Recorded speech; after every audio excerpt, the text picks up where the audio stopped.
Welcome back to another story on Half-Blood Harry. This time, we're bringing you, Percy found Harry bleeding at Hogwarts age 11 and Poseidon declared war on Dumbledore for stealing his son. Your likes fuel our creativity.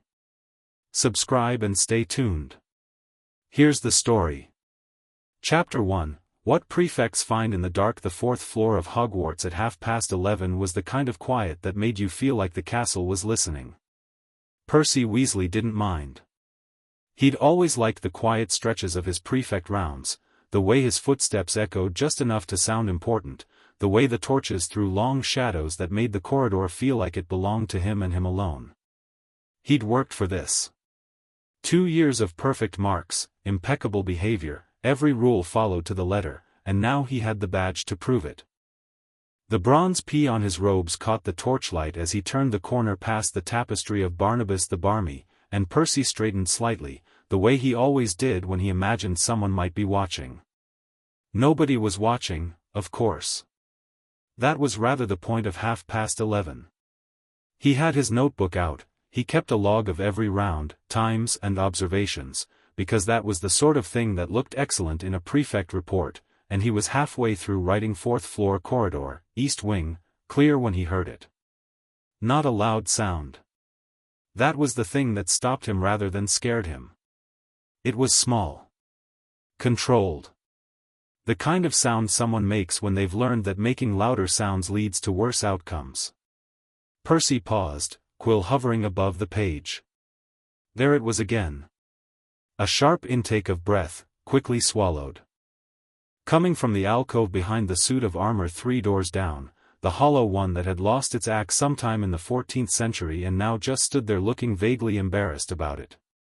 Percy walked toward it the way he walked toward most problems, with the mild irritation of someone whose evening plans have been disrupted and the underlying certainty that he would handle it correctly. First years sneaking out after curfew were his most common find on the 4th floor. He'd send whoever it was back to their dormitory with a firm word and a note in his log, and that would be the end of it. He stepped around the armor and looked down.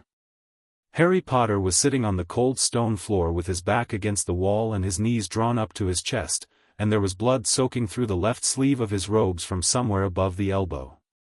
Not a little blood. Enough that it had reached his wrist, and a dark drip had made it as far as the floor, where it sat in a small, very still puddle on the grey stone. Harry looked up at him.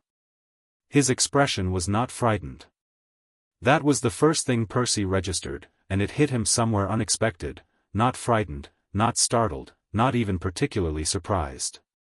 Just carefully, exhaustedly composed. The face of someone who had been found in bad situations before and had developed a method for getting through the next few minutes. "I'm fine," Harry said, which was objectively not true. Percy stared at him. His notebook felt suddenly very stupid in his hand. He put it in his pocket. "You're bleeding." "I know." Harry looked back down at his arm. He had his right hand pressed over the wound through the fabric, which explained why Percy hadn't seen it immediately. He'd been applying pressure. Efficiently, correctly.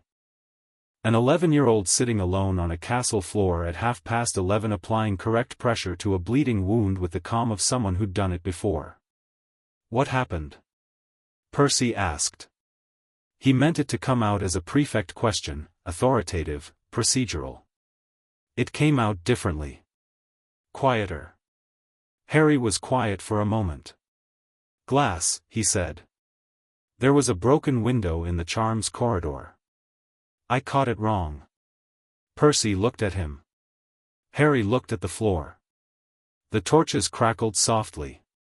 Percy had 3 younger brothers and a younger sister. He had grown up in a house full of noise and chaos and people who were constantly injuring themselves in imaginative ways. Fred and George alone had provided him with extensive first-hand education in what genuine accidents looked like. The scraped knees and singed eyebrows and once, memorably, the time Ron had somehow got a garden gnome stuck to his ear. Percy knew what an accident looked like. This didn't look like an accident.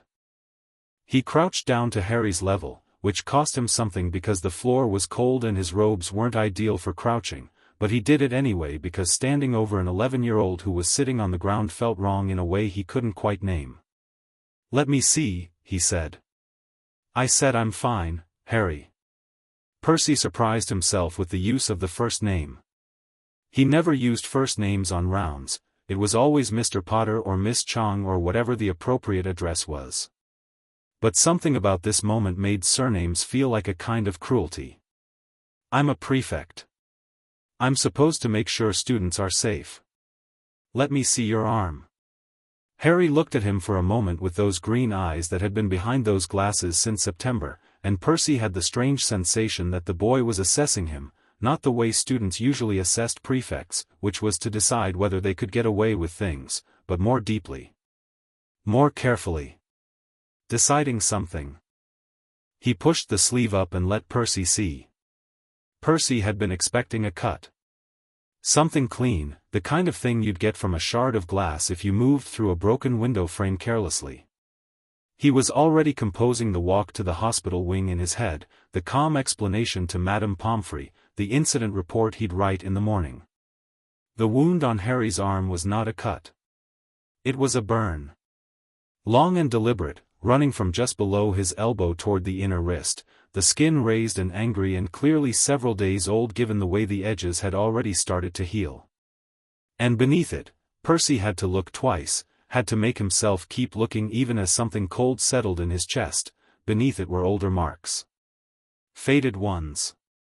The kind of thing you'd miss if you weren't crouching on a cold floor in torchlight looking directly at someone's arm. Harry watched Percy's face as he looked. Harry's own face was very still. "This isn't from glass," Percy said. His voice came out remarkably steady. "No," Harry agreed. Percy sat back on his heels. His mind was doing several things simultaneously. The prefect part of him, the part that had been trained on procedures and protocols and the proper escalation of student concerns, was already cycling through what you were supposed to do, who you were supposed to report to, how this was meant to work. Another part of him, larger and louder and getting louder by the second, was looking at those faded marks and thinking about what they meant. About how old some of them looked. About the fact that this child had been at Hogwarts for less than 3 months, which meant, before school, Percy said, and it wasn't a question. Harry didn't answer. Which was an answer. Who, Percy started, and then stopped, because he already knew. Everybody in the wizarding world knew about the Dursleys in the vague, never-examined way that people know things they'd rather not look at directly. Harry Potter had lived with his Muggle relatives. Harry Potter had grown up with them. Harry Potter had survived Voldemort at age 1 and then gone off to live with people who, and this was the part nobody wanted to examine, had reportedly not been particularly kind about it. Percy had thought not particularly kind meant stern. Cold, maybe. The kind of Muggle relatives who wouldn't buy you nice Christmas presents and made you do chores. He looked at the burn on Harry's arm and revised his understanding significantly. "Right," Percy said. He stood up. "We're going to the hospital wing." "Percy, now. Come on." He held out his hand. Harry looked at it for a moment, and Percy kept it there, steady, until Harry reached up and took it and let himself be pulled to his feet. They walked to the hospital wing in silence, mostly because Percy was using the silence to think, and because Harry seemed to understand that the silence was necessary and didn't try to fill it with reassurances or further explanations. Percy appreciated that. He appreciated it more than he expected to. Madame Pomfrey took one look at Harry's arm, then at Percy's face, and then at Harry's arm again, and her expression went through several things very quickly before it settled into professional composure. She sat Harry on a bed and started working, and Percy stood in the doorway and watched her hand still slightly as she got a better look at the older marks. "I'll need to ask you some questions, Mr. Potter," she said. "I know," Harry said. "Do you want Percy to stay?" Harry glanced back at Percy in the doorway, and there was something flicker across his face, surprised that the option was being offered, Percy thought. Surprised that his preference was being asked about at all. "Yeah," Harry said. "Yeah, all right." Percy came in and sat in the chair beside the bed and stayed. Madame Pomfrey asked her questions quietly, professionally, and Harry answered them. Not all of them, there were pauses, redirections, things Harry clearly wasn't ready to say directly, but enough. Enough for Percy to understand, piece by piece, the shape of 11 years. By the time she was done and Harry's arm was wrapped and he was sitting there with a cup of hot chocolate that had appeared from somewhere with a warm snap of her wand, Percy had stopped thinking about incident reports entirely. He was thinking about something else. Something that had started as anger and was slowly becoming something colder and more purposeful. "You should sleep," Madame Pomfrey told Harry. "You can stay here tonight. I'll send a message to your head of house. Professor McGonagall's going to ask questions," Harry said. "Yes, she will," Madame Pomfrey agreed evenly. "And she'll get answers." Harry curled his hands around the hot chocolate and didn't say anything. Percy sat with him while Madame Pomfrey moved to her office, and in the quiet of the hospital wing with its rows of empty beds and the soft smell of potions and clean linen, something shifted between them. Not a dramatic shift. Just the subtle rearrangement that happens when two people have been through something honest together. "You're not going to get in trouble," Percy told him. "For being out after curfew." Harry looked at him sideways. "That's what you're worried about?" "No." Percy straightened his robes. "But I thought you might be." Something at the corner of Harry's mouth moved. Not quite a smile but close enough. "A bit," he admitted. "Don't," Percy said. "Whatever happens next, it won't be because you were out of bounds. That's the least important thing that happened tonight by a significant margin." Harry nodded slowly. He looked very tired. He looked like a child who had been carrying something very heavy for a very long time and wasn't sure what happened to your body when you set it down. Percy stayed until Harry's eyes closed and his breathing evened out, and then he went back to his dormitory and lay on his bed in the dark and stared at the ceiling. He did not sleep for a very long time. The morning was bright and cold and Percy ate his breakfast without tasting it, which was unusual for him. He generally appreciated a good breakfast, considered it the foundation of a productive day. But his mind was somewhere else, turning something over and over, and the eggs went cold on his plate. Fred was throwing pieces of toast at George across the table. Ron was pouring so much pumpkin juice into his goblet that it was at serious risk of overflowing. Ginny was reading something propped against the marmalade. His mother would have been appalled. Percy didn't register any of it. He was thinking about Professor Dumbledore. More specifically, he was thinking about a letter he half remembered from last year, something his father had mentioned at dinner, something about the arrangement with the Dursley family being Dumbledore's decision, about how the headmaster had placed Harry there himself when the boy was little more than a year old. His father had said it with the tone he used for things Dumbledore did that were mysterious and therefore, in his father's view, probably wise. "Dumbledore knows best, Percy." That was the general household position on anything Albus Dumbledore decided. Percy had believed it without question for most of his life. He believed it somewhat less this morning. He was going to report what he'd found. He was going to do it correctly, through the proper channels, starting with McGonagall, Harry's head of house, the appropriate first point of contact. That was the right thing to do. Percy Weasley did the right thing, it was one of his most consistent qualities. But he was also going to pay attention to what happened after he reported it. He was going to watch, very carefully, what the proper channels actually did with the information.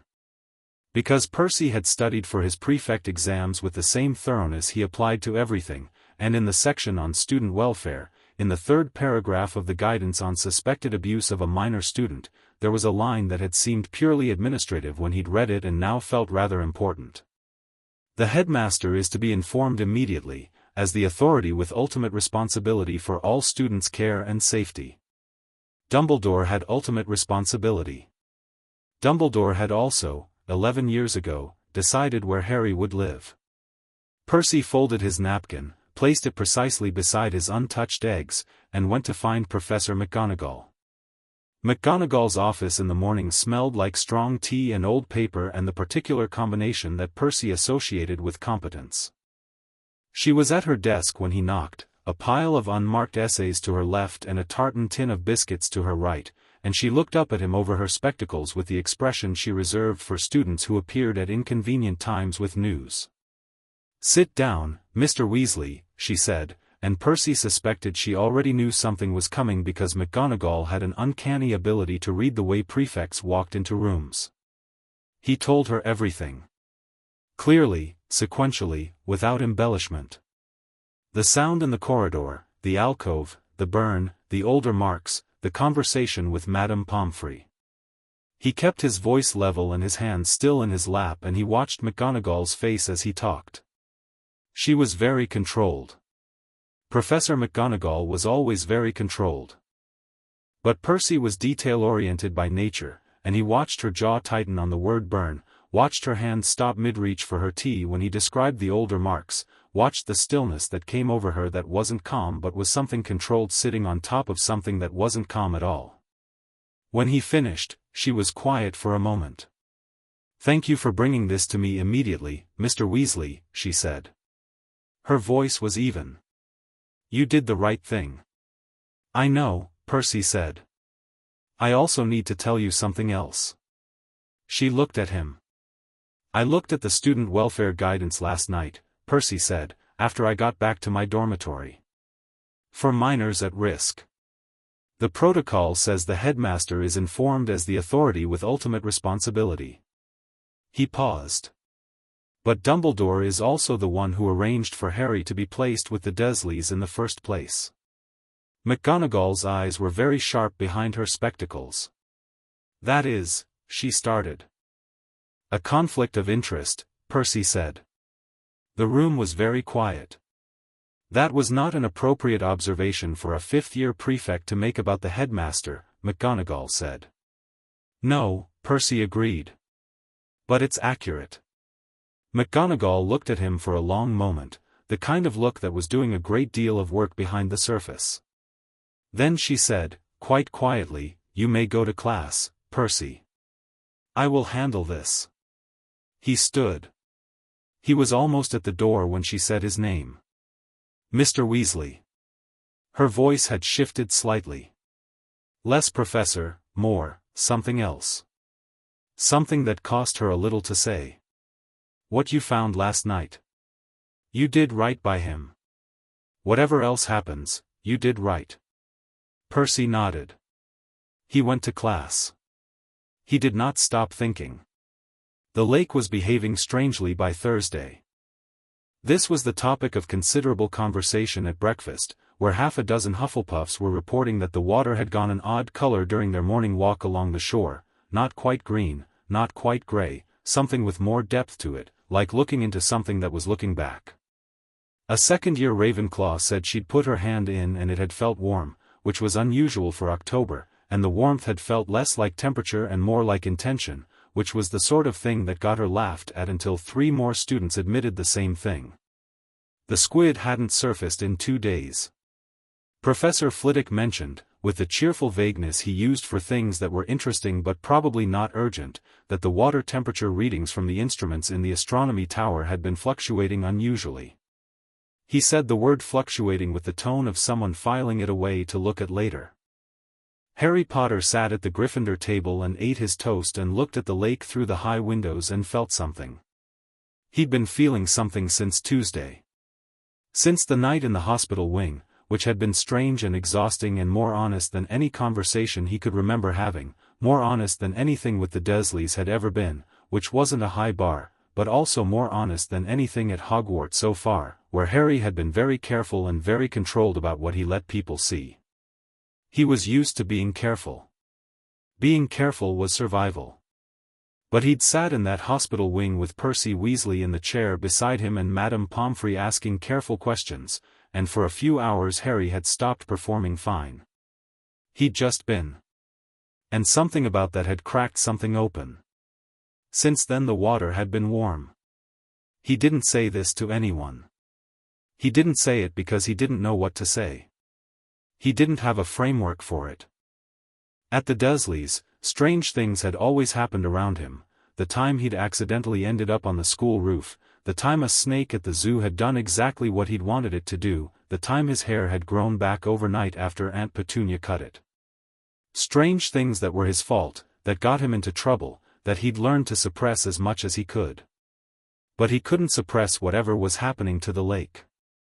He didn't think he was doing it, exactly. It was more like, something else was doing it, and he was the reason. Like a signal being sent in response to something, and he was the something.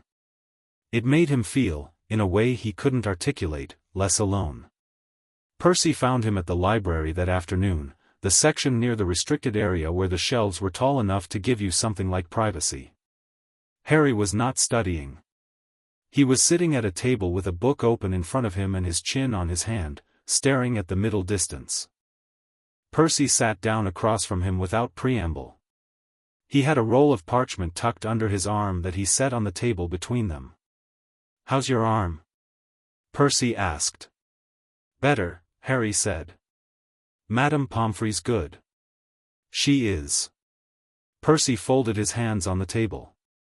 "McGonagall spoke to the headmaster this morning." Harry went very still. "And?" Percy chose his words. Dumbledore was, he searched for the right thing, responsive. Concerned. He gave all the right answers. He paused. He also, very gently, mentioned several reasons why a formal report to Ministry Child Welfare Services might not be in Harry's best interests. Harry's expression didn't change much. But his eyes did. "He wants to send me back." "He hasn't said that yet," Percy said carefully. "He doesn't need to say it," Harry said. "He'll say it's safer. He'll say the blood protection matters. He'll say leaving would expose me to—" Harry stopped. He seemed to hear himself, hear how much he knew about the arguments, and his jaw tightened slightly. "He's said it before. Not to me directly. But I've heard the conversations." Percy looked at him. "I've been very good at being somewhere people can't see me," Harry said, with a flatness that was worse than anger. "It's something I'm good at." Percy unrolled the parchment on the table. It was covered in his own neat writing, references, page numbers, a structured argument laid out the way Percy laid out everything, methodically, irrefutably. Harry looked at it. "You've been researching," Harry said. "I've been researching," Percy agreed. "Blood protection, ancient wards, the specific magic Dumbledore claims is anchored to the Dursley property." He pointed to a passage midway down the parchment. "It's real. The magic is real. But it's contingent on Harry willingly returning. There's nothing in the spell structure that requires him to stay there year-round. Nothing that requires," he paused, and for a moment Percy Weasley, consummate rule follower, looked genuinely angry, "nothing that requires the conditions to be what they apparently were." Harry looked at the parchment for a long time. "Why are you doing this?" he asked. Percy blinked. He seemed genuinely uncertain how to answer that, which was unlike him. Percy usually had an answer for everything. "Because it's right," he said finally. "Lots of people know what's right," Harry said. "They don't usually do anything about it." "I'm not most people," Percy said, which came out sounding much more like boasting than he intended. Then he heard himself and had the grace to look slightly embarrassed. "I mean, I keep records. I document things. If I know something is wrong and I document my knowledge and then nothing changes, I have a paper trail demonstrating that the people responsible were informed and chose inaction. That has consequences." Harry looked at him. "You're threatening to make a bureaucratic paper trail against Dumbledore." "Yes. That's either the bravest thing I've ever heard or the most Percy Weasley thing I've ever heard." Percy straightened. "Those aren't mutually exclusive." Harry laughed. It was a short, startled sound, like he'd surprised himself, and it lit up his face so suddenly that Percy felt it like a small shock. Harry clearly didn't laugh very often. The fact that he'd done it now, here, over Percy's bureaucratic threat against the most powerful wizard in Britain, felt like something. Then Harry stopped laughing and looked at the table, and the shuddered look came back, though not as completely as before. "Something's happening," he said. "With the lake. I know. The whole school's talking about it. I think," Harry stopped. Started again. "I think it might be connected to me. I don't know how. I don't have a good explanation." Percy studied him. "Is it threatening you?" "No," Harry said, with a certainty that surprised both of them. "No, it's the opposite." He looked at his hands. "It feels like someone knows I'm here." The library was quiet around them. The afternoon light came through the high windows at an angle, catching dust in the air, and Percy looked at Harry Potter, really looked at him, not the way you look at the famous scar or the orphan story or the symbol, and saw a child who had spent 11 years not being known by anyone and was responding to being known now the way a plant responds to water. "All right," Percy said. He rolled the parchment back up and tucked it under his arm. "I'm going to make some more inquiries. You're going to eat properly at dinner. I watched you skip most of lunch. I do notice these things, and you're going to sleep. And we're going to figure this out." "We?" Harry said. "I'm a prefect," Percy said. "Student welfare is my area of responsibility." And then, because that was both true and not entirely the whole truth, and because you're 11 and you shouldn't have to do it alone. Harry looked at him for a moment. He nodded once. Small and careful and completely genuine. Percy left the library with his parchment and his purpose and the feeling that he had, somehow, in the last 3 days, become a person he hadn't entirely been before, and that he was all right with that. That night, Albus Dumbledore stood at his office window and looked at the lake. The water was moving. Not in the way water moved in wind or under the passage of the giant squid, that was surface movement, predictable, physical. This was something else. A deep circulation, something happening far beneath the surface, a slow revolution of pressure and intent. Dumbledore's half-moon spectacles caught the moonlight. His expression was thoughtful. Fawkes shifted on his perch behind the desk and made a low sound, not his usual trill but something flatter, more questioning. "I know," Dumbledore said. He turned from the window and picked up a small silver instrument from the desk, one of many that he kept for monitoring various magical signatures in and around the castle. This one was shaped like a compass and it was currently spinning. Slowly, but spinning. He placed it back on the desk with a care that was, in its way, a kind of regret. "The wards will hold," he said, to himself or to Fawkes or to the room in general. "They have to." Fawkes said nothing. The lake moved beneath the moon, and in the deep water, in the cold and the dark and the enormous pressure of it, something that was not the squid and not the Grindylows and not any creature that had business in a Scottish loch, something moved. Something that had been still and distant for 11 years and was suddenly, unmistakably, paying attention. Dumbledore sat at his desk. He did not sleep either.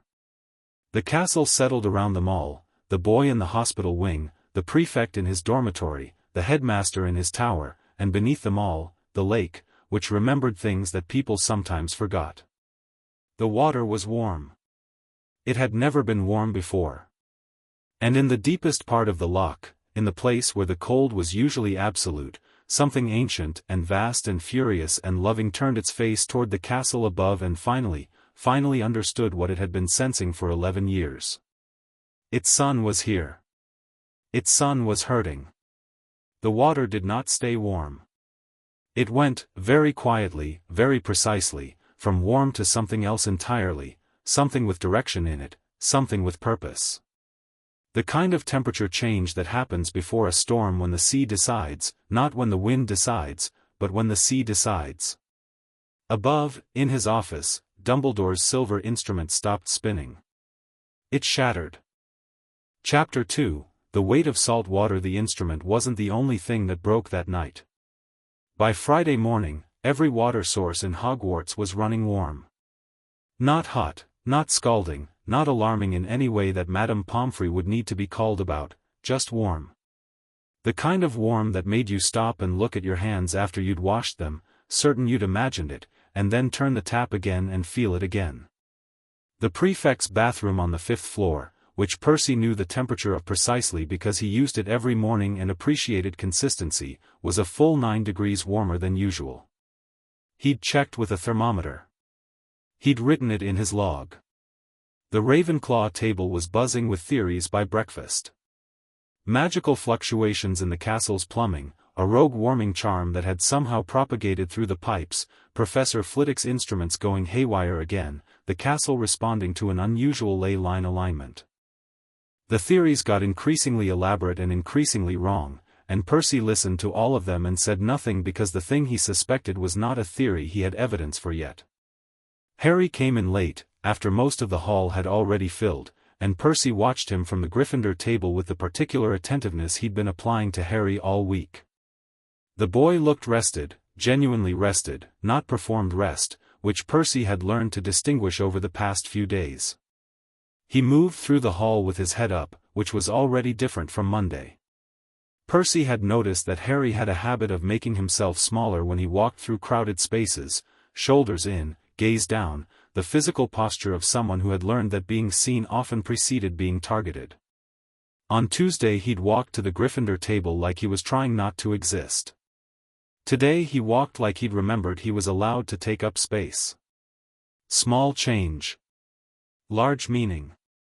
He sat across from Ron and Hermione, who were in their usual Friday morning configuration, Ron eating with focused dedication, Hermione reading and eating simultaneously, both of them existing in the comfortable orbit of genuine friendship. Harry loaded his plate properly, which Percy noted with quiet satisfaction, and then paused with his fork halfway raised because he was looking at the windows. The lake outside had changed color again. Not the vague, uncertain shift that people had been discussing all week, this was definitive. The water was a deep, impossible blue-green, the color of tropical seas that had no business being in Scotland, so vivid that it lit the faces of the students nearest the windows with a faint teal reflection. It was beautiful in a way that was slightly alarming, the way things were beautiful when they were beyond the scale of normal. "Blimey," Ron said, looking up from his sausages. "The mineral content of the water must have shifted substantially," Hermione said, not looking up from her book. Then she looked up. "Oh. That's rather striking, isn't it?" Harry looked at it and didn't say anything. But Percy watched his hands, and Harry's hands, which had been relaxed around his fork, had gone very still. Percy filed this away with everything else he was filing. Professor Sprout cancelled second period herbology because 3 of the greenhouses nearest the lake had flooded overnight. Not dramatically, no broken glass, no structural damage, but the water table had risen significantly and the lower beds were saturated. She stood at the greenhouse door looking at the soil that was still draining with the expression of someone filing a very formal complaint in their head. "The lake hasn't flooded the greenhouses since 1886, Neville Longbottom told Harry as they stood in the courtyard waiting to be redirected to a free period. Neville knew this because Neville knew an unsettling amount about Hogwarts botanical history. "Professor Sprout told me about it once. Something disrupted the water table dramatically and it took 3 months to drain properly." "What disrupted it in 1886? Harry asked. Neville thought about it. "She didn't say. She got a bit quiet when I asked. They were given a free period in the library." Harry sat across from Hermione and let her talk about Charm's theory for 20 minutes because Hermione found Charm's theory genuinely calming and Harry had learned quickly that letting Hermione work through things out loud was one of the more straightforward ways to make someone happy, and making people happy cost him almost nothing and felt good in a way he was still getting used to. But his mind was somewhere else. It was on the water. It was always on the water lately. He didn't understand it properly. He'd tried to think about it the way Hermione would, logically, categorically, with clear terms. What did he know? He knew the lake had changed color. He knew the water was warm.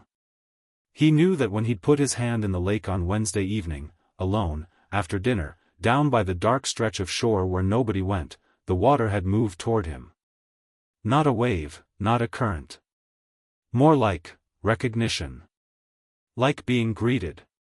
He knew that when he'd been sitting in the hospital wing on Tuesday with Percy beside him and the truth coming out of him piece by piece, something had cracked open in his chest that felt like relief and grief simultaneously, and the next morning the water had been warm.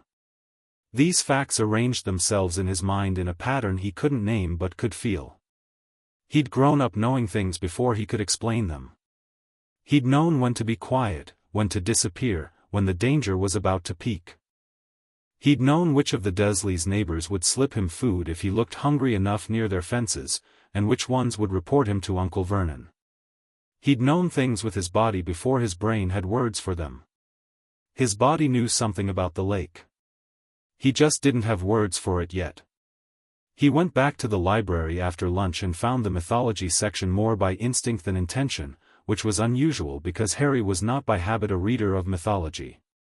But he pulled a book down, thick, old, smelling like it had been on the shelf since before he was born, and flipped through it without a clear purpose until a page stopped him. The illustration was an engraving, black lines on yellowed paper. A figure rising from the water, not dramatically, not in the heroic sword-raised posture of the illustrations he'd passed earlier.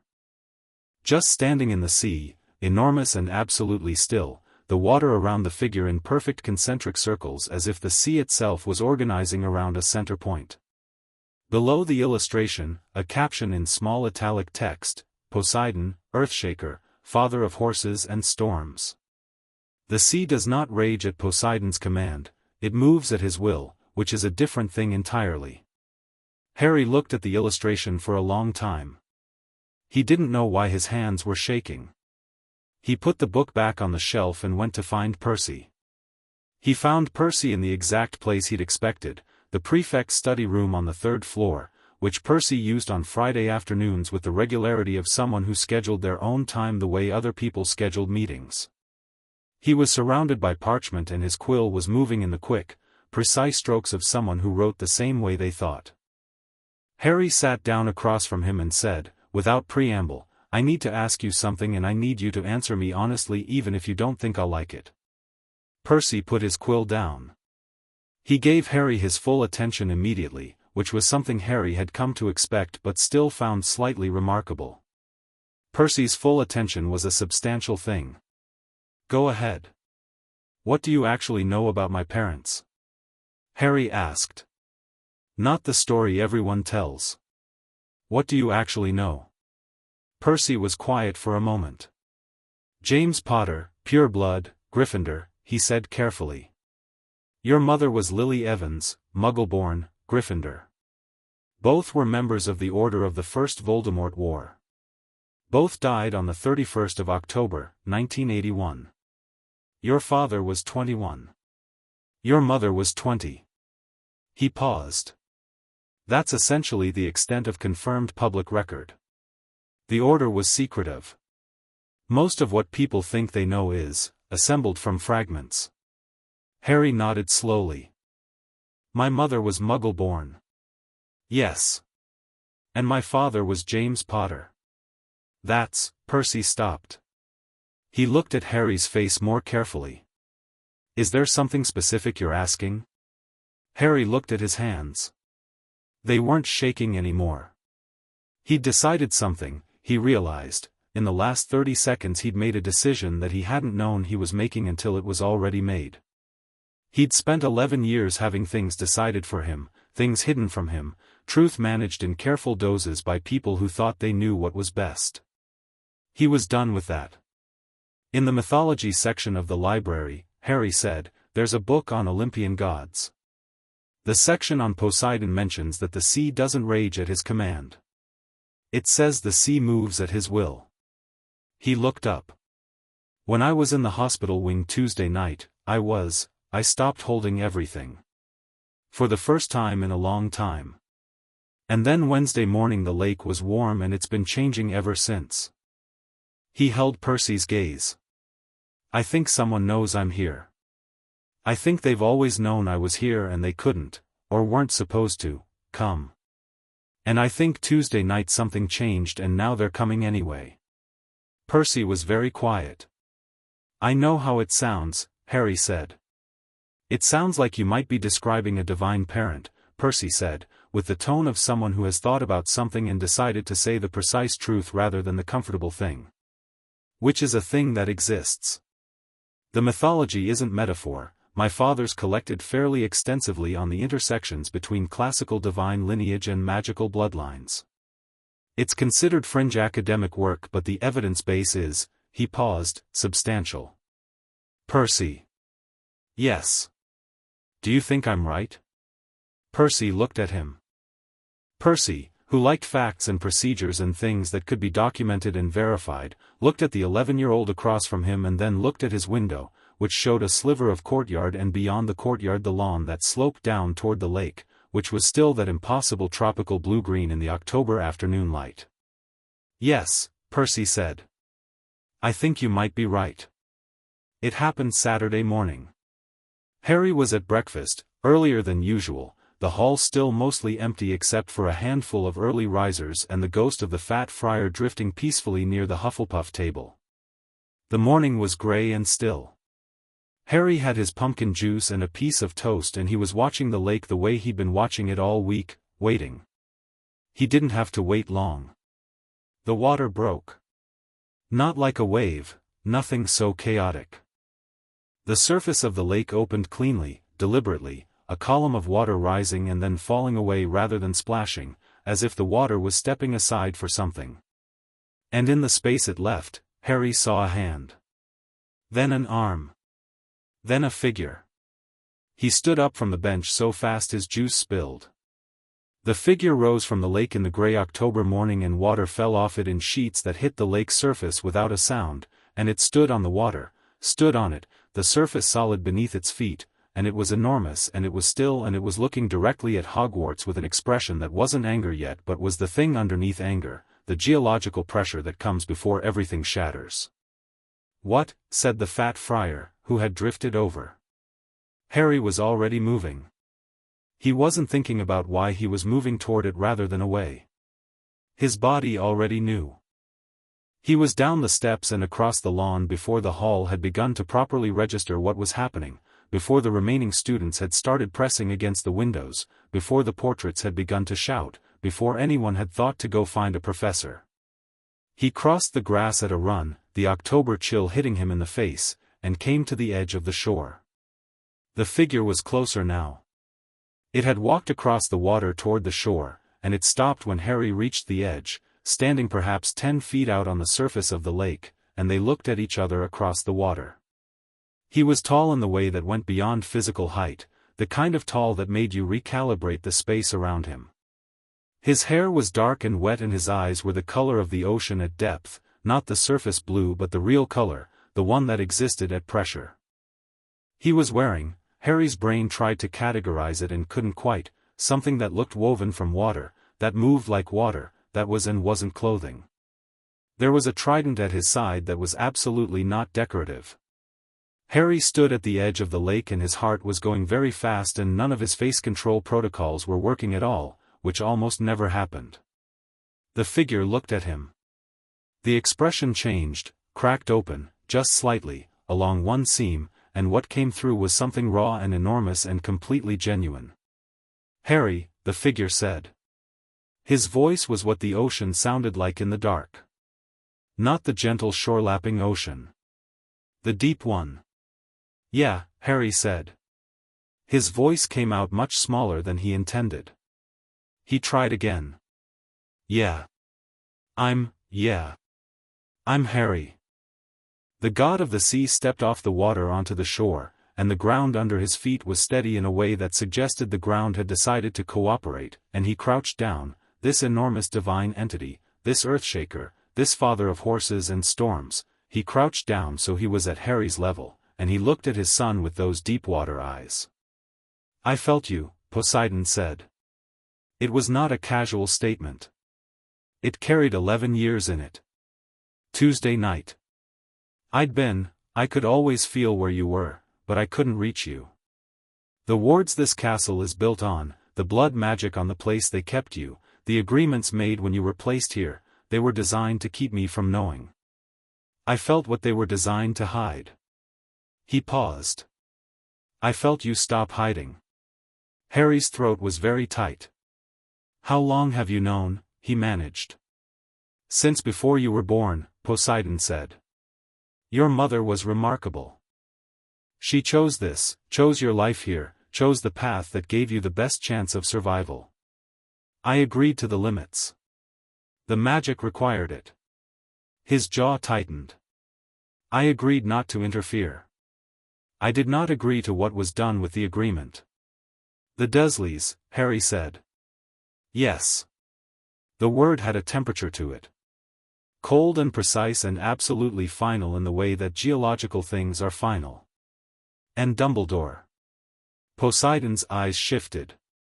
They went from grief to something else, and Harry watched the transition with the clarity of someone who had learned to read danger in adult faces and recognized that what was on his father's face was the most dangerous thing he'd ever seen, not because it was chaotic or loud, but because it was decided. Yes, Poseidon said again. And Dumbledore. Percy found them at the lake's edge at 7:15. He'd woken to the sound of half the dormitory pressing against the window and had taken precisely 4 seconds to dress and go to the lake himself, because Percy Weasley's first response to extraordinary events was not to gawk through glass but to go and be present and useful. He'd pushed through the small crowd that had gathered at the castle entrance, shoving past Marcus Flint and 2 giggling second-years and 1 professor who was still in his dressing gown and appeared to be in shock, and he'd crossed the lawn at a controlled walk that was almost a run. He'd expected, he didn't know what he'd expected. Something frightening. Something requiring management. He hadn't expected to find Harry sitting cross-legged on a flat rock at the shore with the god of the sea sitting beside him, also cross-legged, or as cross-legged as an entity of his scale could manage, and the two of them talking the way people talk when they have too much to say and are trying to figure out the order. Percy stopped walking. He stood on the grass about 20 feet back and assessed the situation. The god noticed him first. The deep-water eyes swung to Percy with an attention that felt physical, like pressure changing in a room, and Percy's instincts were screaming a number of things simultaneously. But he'd been raised by Arthur Weasley, who met extraordinary things with curiosity, and had been educated by Hogwarts, which had given him a thorough framework for the extraordinary, and he breathed through it and stood his ground. Harry turned and saw him.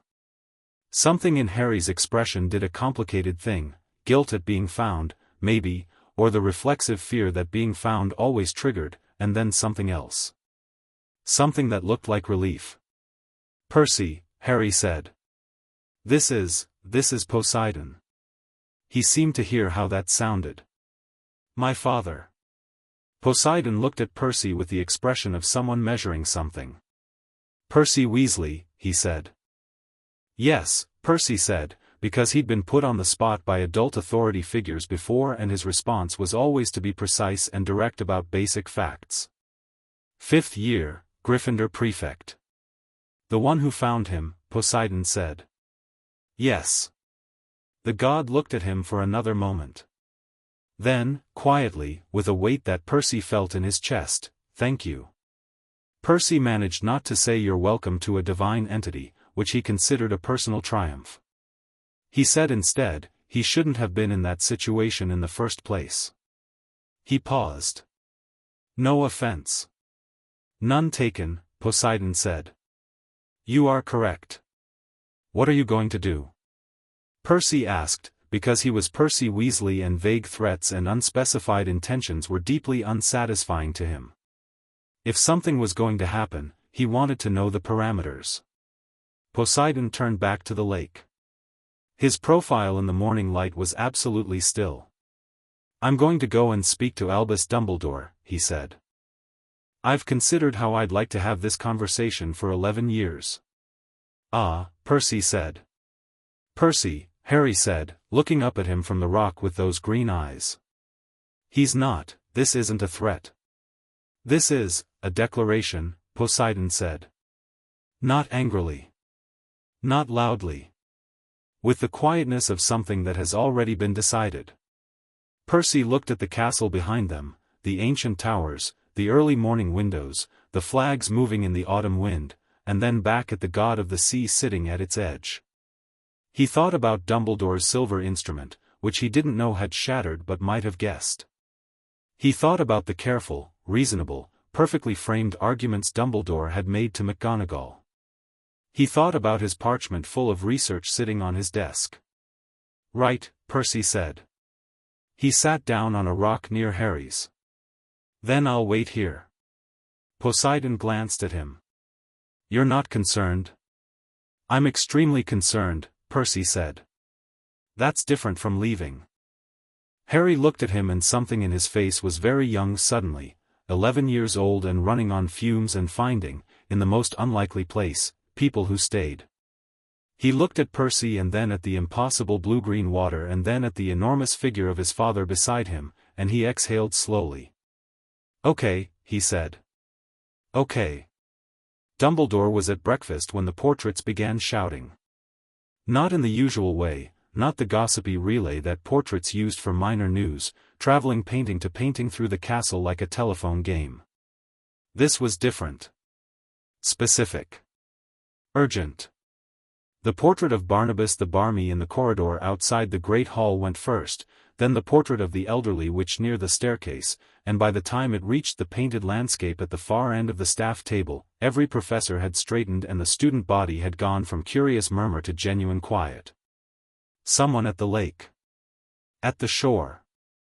Not a student and not a creature and not anything the castle knows how to classify. Dumbledore put down his tea. McGonagall was already on her feet. Dumbledore held up one hand, a small gesture, but she stopped, because 40 years of working beside someone meant that small gestures carried full sentences. "I'll go," he said. His voice was mild. His eyes were not. He walked the length of the great hall with the unhurried pace of someone who had faced extraordinary things before and knew that rushing toward them made them no smaller. Students craned their necks. He felt their eyes like something he'd factored into his calculations long ago, the weight of being watched, of being the one who handled things, of being the figure who made the incomprehensible comprehensible for everyone else. He stepped out onto the castle steps and into the October morning and saw, at the lake's edge, Percy Weasley sitting on a rock next to Harry, and beside Harry, something that made every nerve in his body fire at once. He kept walking. He reached them, and Poseidon rose from the rock without hurry, and they faced each other at the lake's edge in the grey morning, and the water behind Poseidon had gone perfectly still, not calm still, not the stillness of peace, but the stillness of held breath. "Poseidon," Dumbledore said. His voice was warm, careful, the voice he used for things that required the most precise management. "This is, don't," Poseidon said. The word was very quiet. It had the quality of water under pressure.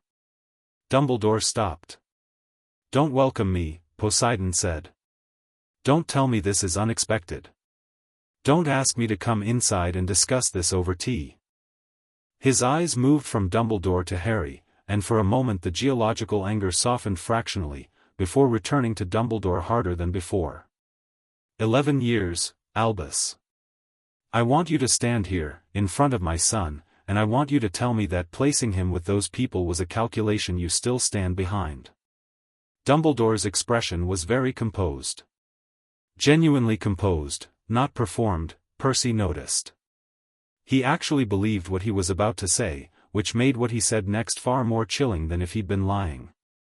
"The blood protection," Dumbledore said quietly, "was the strongest magic available." "Lily's sacrifice, don't tell me about Lily," Poseidon said, and this time the quiet was different, the kind that precedes detonation. "I knew Lily. I know what she gave. Don't weaponize her sacrifice to justify what you chose to do with it." On the rock beside Percy, Harry was watching Dumbledore's face. Not Poseidon's, Dumbledore's. Percy was watching Harry watch him, and what he saw was recognition. Harry had seen this face before. The warm certainty.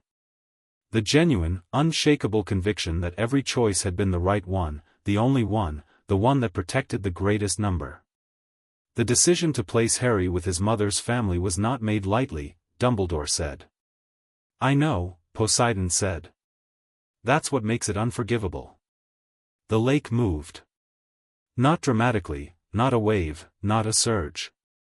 Just a slow, deep pulse, like something very large had shifted position far below.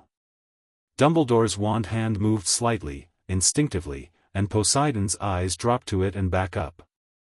You can reach for it, Poseidon said. I want you to know that I'm not here for a duel. I'm here for my son.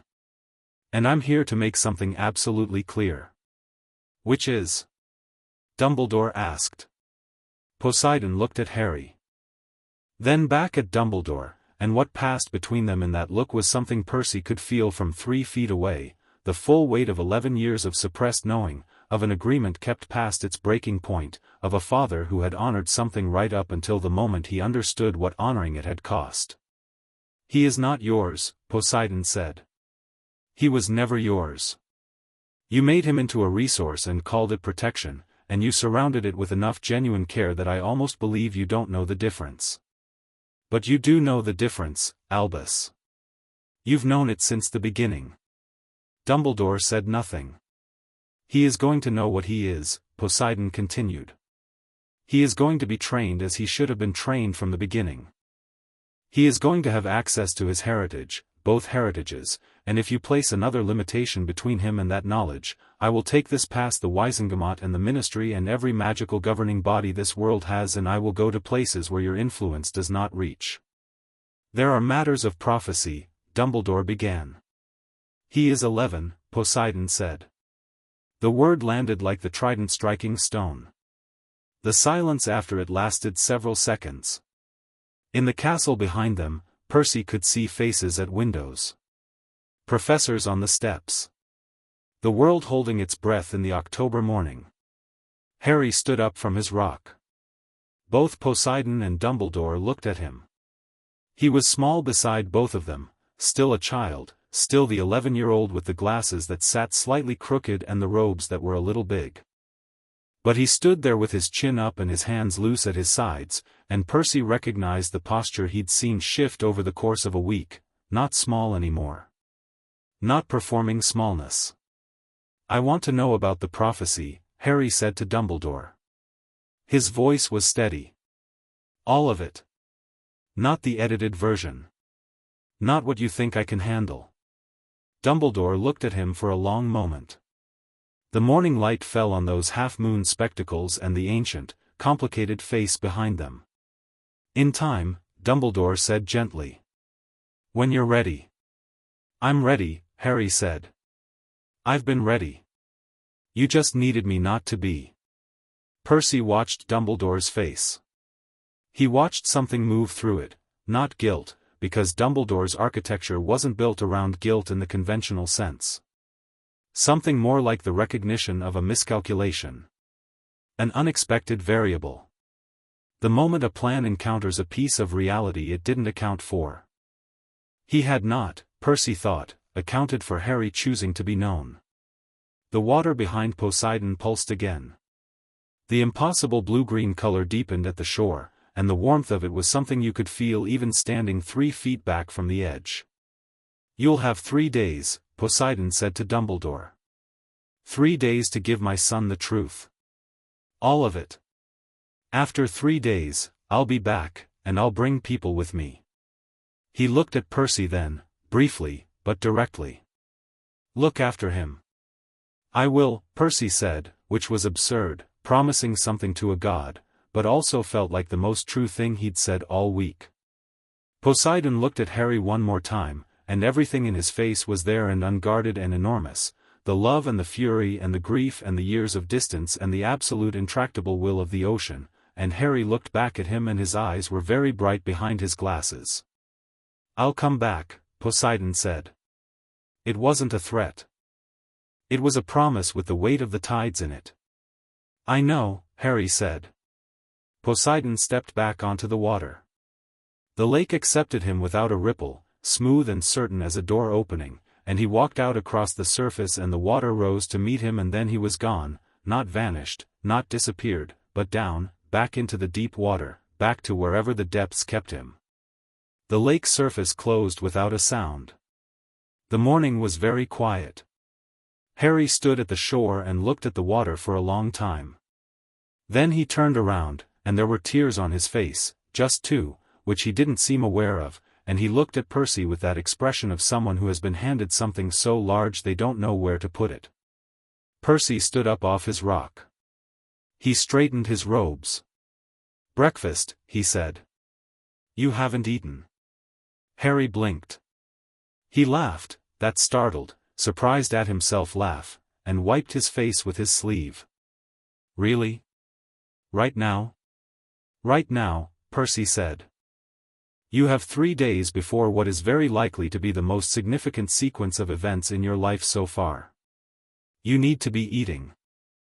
Harry shook his head, but he walked alongside Percy toward the castle, and Percy glanced back once at the lake.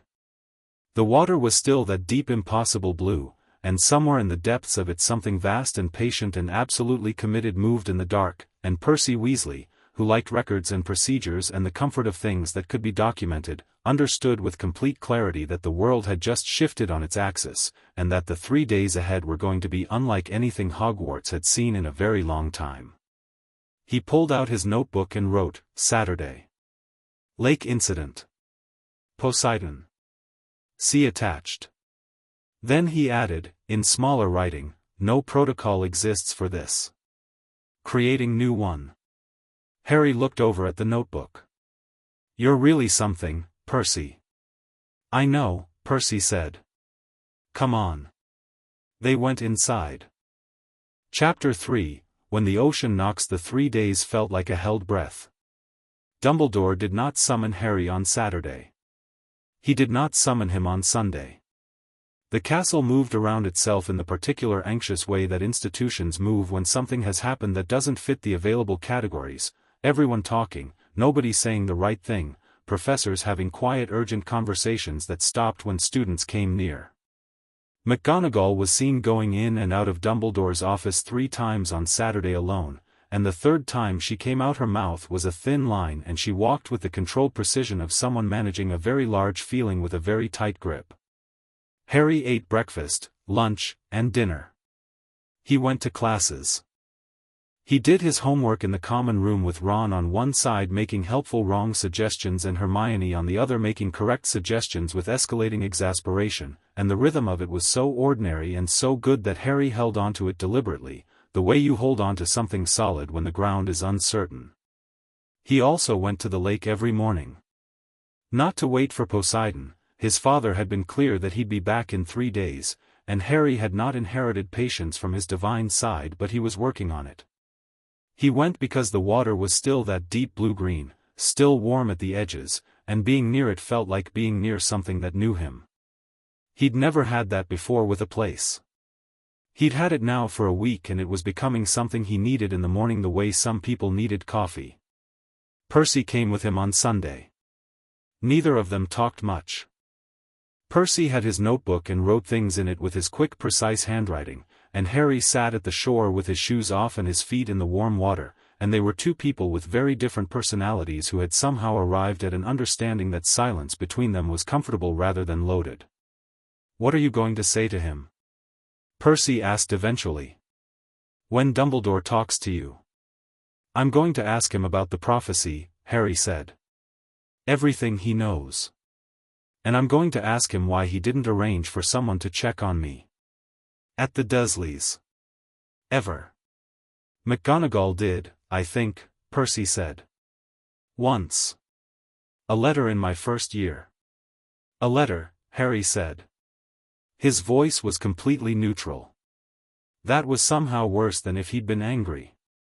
Percy wrote something in his notebook and said nothing. "I'm not going to let him manage me," Harry said.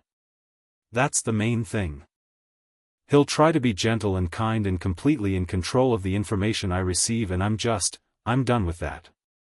I'm done with people deciding what I'm allowed to know about my own life."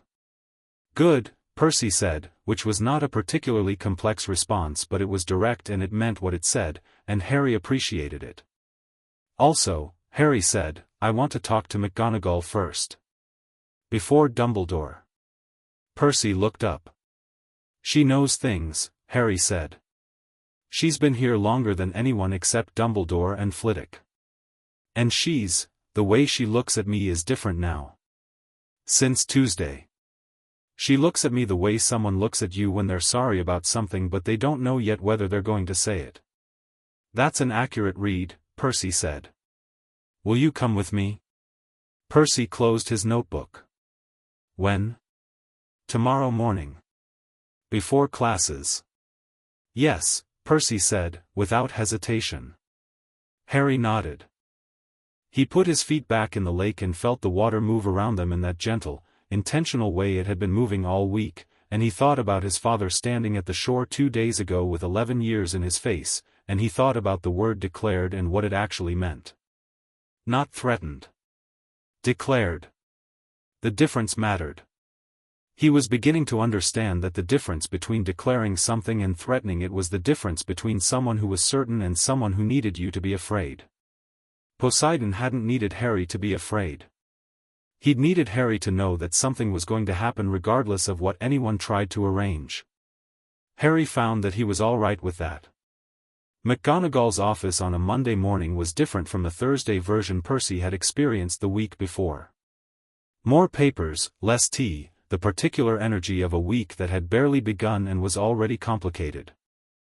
She was standing when they arrived rather than sitting, which Percy read immediately as someone who had been sitting down and had been too restless to stay there. She looked at Harry when he walked in, and Percy watched the thing he described happen, the complicated expression, the layer of professional composure sitting over something that was working hard to surface. Sit down, both of you, she said.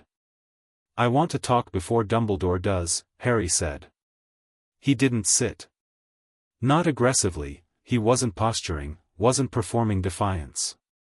He just stood in her office and said the thing plainly. I want to hear things from someone who I think might actually tell me the truth. McGonagall looked at him for a long moment. Sit down, Potter, she said again, but gently this time. He sat. Percy sat beside him. McGonagall went to her chair, changed her mind, and stood behind it with her hands on the back. What do you want to know? The night my parents died, Harry said. Exactly what happened. Not the version where I'm the hero and everything makes sense. The full version. McGonagall was quiet. I know you were there, Harry said. I know you were watching the house. I know because Dumbledore told someone, he told someone and it got back through the right channels, that he'd asked McGonagall to keep watch. He glanced at Percy, who gave a small nod confirming his research had found this. So you were there. You saw something.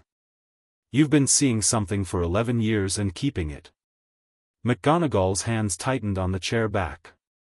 Then she pulled the chair out and sat in it and said, You're very like her.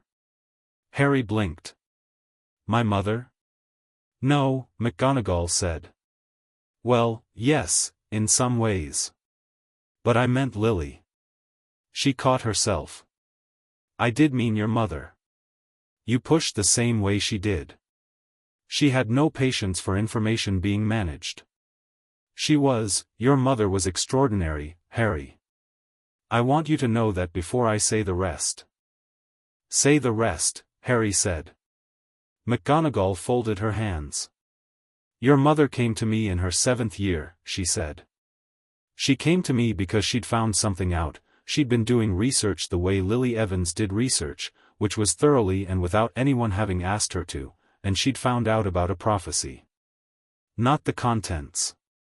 Just the existence. She paused. She came to me because she wanted to know if I knew.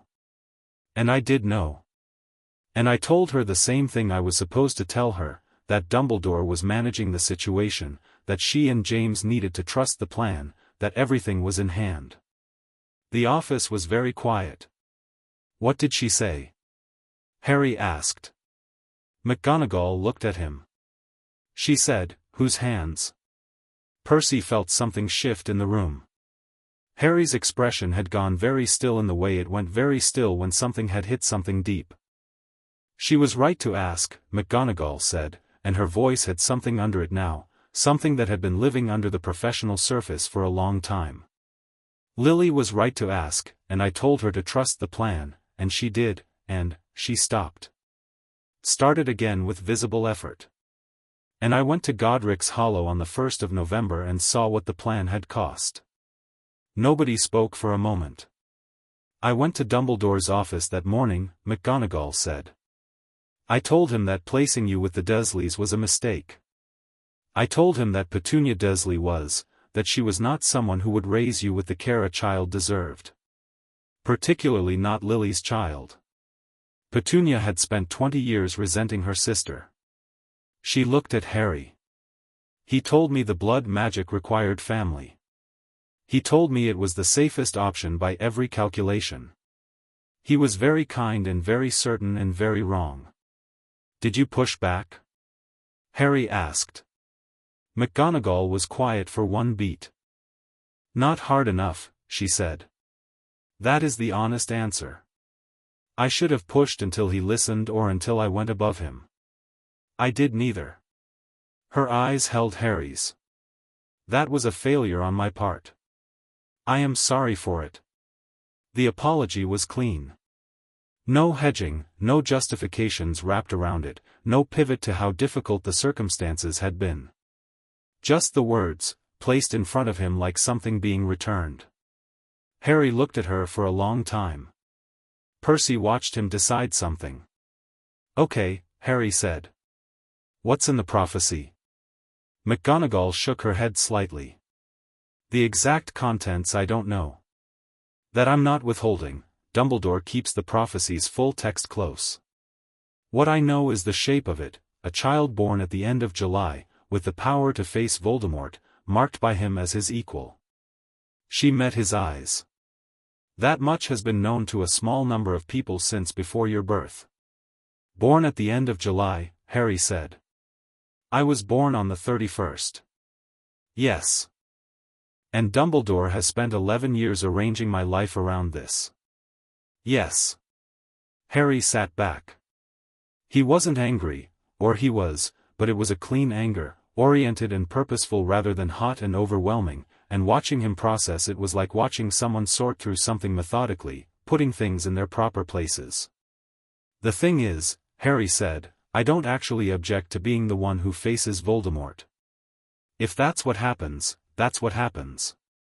Percy blinked. This was not the response he'd expected. What I object to is being set up for it. Being shaped for it. Being kept small and manageable and at the right kind of desperate so that when the moment comes I don't have too many questions. He looked at McGonagall. You see the difference? Yes, McGonagall said. I see it clearly. So does Dumbledore, Harry said. That's the problem. Dumbledore summoned Harry on Monday afternoon. Harry went alone.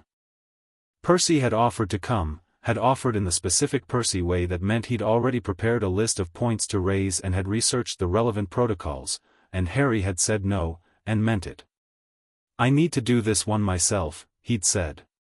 Right, Percy had said, and then had given Harry the most thorough briefing Percy Weasley had ever delivered in his life, everything he'd researched about the blood wards, the specifics of the prophecy framework, the legal status of divine parental rights in magical law, which was an obscure but apparently real area of jurisprudence. Harry had listened to all of it and remembered most of it, because Harry had a very good memory when the information mattered. He went up the moving spiral staircase and knocked on the office door and went in. Dumbledore's office was extraordinary in the way that places become extraordinary when they accumulate decades of significant objects, the portraits of sleeping headmasters, the silver instruments on their shelves, Fawkes burning softly on his perch, the general impression of layered history and careful curation. It was designed to make you feel the weight of something larger than yourself. Harry sat in the chair across from the desk and looked at Albus Dumbledore and waited. Harry, Dumbledore said, with the warmth he brought to everything. I'm glad you came. You summoned me, Harry said. A small pause. I did, Dumbledore agreed. I thought it was time we spoke properly. I agree, Harry said. I'll start. You knew my home situation was dangerous. You had reports, you had McGonagall's objections from the very beginning, and you made a calculation that keeping me in a difficult environment served the larger purpose. He kept his voice even. I want you to tell me that's not true. Dumbledore looked at him, and the look was genuine, Harry thought. There was real care in it. Genuine affection, even. And none of that changed what sat underneath it. It is more complex than, Dumbledore began. Tell me about the prophecy, Harry said. Dumbledore's expression shifted. Not dramatically, a small adjustment, a recalibration. He picked up his wand from the desk and set it down again, a small fidget that Harry filed away as a tell. There is a prophecy, Dumbledore said, that concerns you and Lord Voldemort. It speaks of a child born as the 7th month dies, with the power the Dark Lord knows not, marked as his equal. It speaks of a final confrontation. He folded his hands. I have been protecting you, Harry, from the moment of your parents' deaths, so that you might be ready for, how? Harry said. I'm sorry. How have you been protecting me? Harry said. What specifically have you done in 11 years that constitutes protection? Because from where I'm sitting, protection looks like placement with relatives who hurt me, blood wards that kept other people out more effectively than they kept danger away, and a careful management of information that made sure I'd arrive here ignorant and grateful. He paused. I'm not ungrateful for Hogwarts. I'm not ungrateful for the opportunity to be here. But I'm asking you to be specific about the protection, because the word keeps coming up and I'd like to know what it refers to.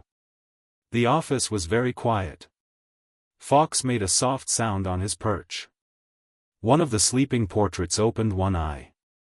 Dumbledore looked at Harry Potter, this 11-year-old with his crooked glasses and his mother's eyes, and something in his voice that was entirely new, that hadn't been there at the start of September, that had arrived sometime in the last week like a tide coming in, and for the first time in the conversation, something moved across his face that wasn't managed. You are very different from what I expected, Dumbledore said. And it wasn't quite a compliment and it wasn't quite a concern, and it sat between them in the afternoon light of the office. Good, Harry said. Tell me the rest of the prophecy. Dumbledore told him. Not everything. Harry could tell there were edges being softened, implications being guided, but enough. Enough for the shape to be clear. Either must die at the hand of the other, for neither can live while the other survives. The words landed in Harry's chest like stones dropping into deep water. He held them there and didn't let them show on his face. So one of us has to die, Harry said. I believe, Dumbledore said carefully, that it speaks to a necessary confrontation rather than, one of us has to die, Harry said again. Not upset. Just clear. And you've known this since before I was born, and you placed me with the Dursleys because a child who'd been kept hard and isolated and grateful for any kindness would be less likely to ask the right questions. He met Dumbledore's eyes. I'm asking the right questions. Harry, I'm not angry, Harry said, and it was true in the specific sense that anger wasn't what this was. I understand the calculation. The needs of the many, the one who was going to have to face this anyway, better to have him shaped for the purpose than to let him grow in a direction that complicated the outcome. He kept his voice steady. I understand it. I think it's wrong. I think my father is right that it's unforgivable. And I think that going forward you're going to have to decide whether you want to work with who I actually am or keep trying to manage who you needed me to be. Dumbledore was silent. I'm going to learn what I am, Harry said. Both things I am. I'm going to train properly and I'm going to know the truth and I'm going to face Voldemort when it comes to that. I'll do that, I accept that, I'm not running from it. But I'm doing it on my terms, not arranged terms. He stood up. I wanted you to hear that from me before my father comes back. Because when he comes back, he's going to say the same thing with rather more weight behind it, and I didn't want you to think it was only his idea. He picked up his bag from beside the chair. Harry, Dumbledore said. Harry looked back. I did care for you, Dumbledore said. Whatever else is true. I did care. Harry looked at him for a moment. I know, he said. That's the part that makes it complicated. He went to the door. 3 days is up on Tuesday morning. He left. The corridor outside Dumbledore's office was empty except for Percy Weasley, who was leaning against the wall opposite the gargoyle with his arms folded and his notebook nowhere in evidence, which was a sign that this had been a personal vigil rather than a professional one. Harry stopped when he saw him. I said I'd do this one alone. You did, Percy agreed. I was just in the area. Harry looked at him.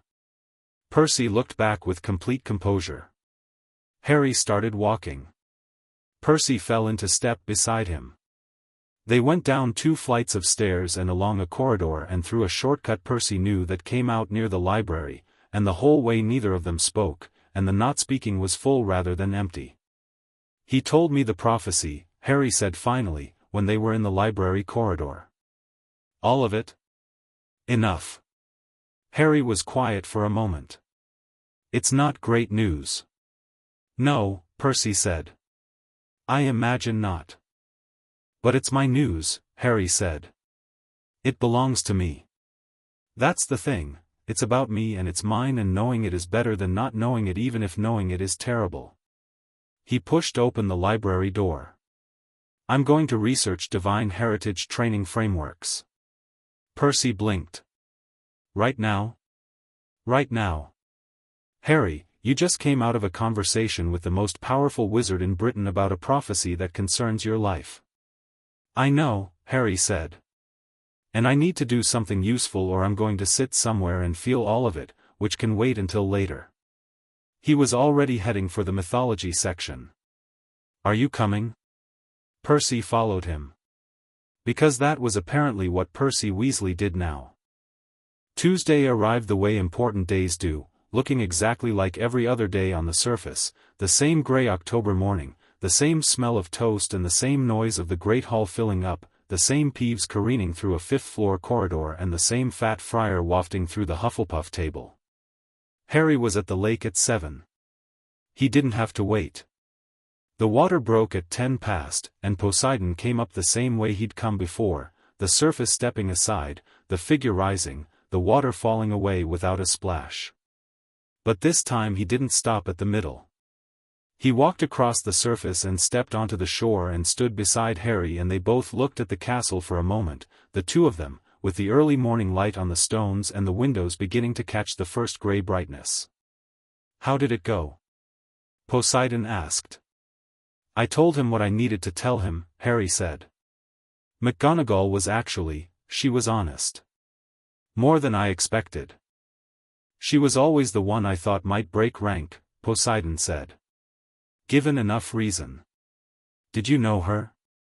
I knew of her. Your mother spoke of her often. He paused. Your mother spoke of many people at this school. She loved it. Harry thought about that. About the version of Lily Evans who had walked these corridors and gone to these classes and sat at this same lake, not as the icon, the sacrifice, the magical mother of prophecy, but as a person who had loved a place and argued with her head of house and done research nobody asked her to do. Tell me about her sometime, Harry said. When there's time. Yes, Poseidon said. Simply, completely. Like a promise that required no ceremony. Dumbledore's going to be watching, Harry said. You know that. Whatever you said to him Saturday, he heard it and he's already adjusting. He doesn't just capitulate, he adapts. I know, Poseidon said. He's been adapting for a long time. He's very good at it. So what do we do? Poseidon looked down at him. We don't hide, he said. That's the first thing and the most important thing. Whatever he tries to manage, we don't hide from it. You don't pretend to be less than you are. You don't make yourself small for the sake of his comfort or anyone else's. I wasn't planning to, Harry said. Good, Poseidon said, with something in his voice that was pride and grief and relief all at once. a complicated frequency. The second thing is this. He reached into the space beside him, not his belt, not a bag, somewhere that didn't quite have a physical location, and produced something small. A flat disk of dark material, not metal and not stone but something between, engraved with a wave pattern that moved slightly even when still. Harry took it. It was warm in his palm, warmer than the morning air, warmer than the lake. "When you need me," Poseidon said, "that will reach me. Regardless of wards, regardless of distance, regardless of what Dumbledore puts in the way." Harry closed his hand around it. "He's going to argue that you're interfering in my education, in the way things need to be arranged." "Let him argue," Poseidon said.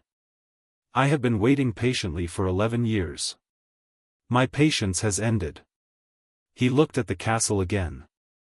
"I have meetings to attend, Harry. People to see. There are things moving in the old world, the Olympian world, that have bearing on what's happening here. I'll explain when I can." He paused. "You're not in this alone. That's the thing I need you to understand and keep understanding even when it doesn't feel true." Harry opened his hand and looked at the disk. The wave pattern shifted slowly, always moving, always returning. "Okay," he said. "And eat properly," Poseidon said. Harry looked up. "You sound like Percy." "The Weasley boy has good instincts," Poseidon said. "I like him. He'd be very composed about hearing that." "I imagine he would." Poseidon stepped back onto the water and the lake rose to meet him, and for a moment before he went down he looked back at Harry on the shore with those deep water eyes and the expression was simple, stripped down, nothing managed about it.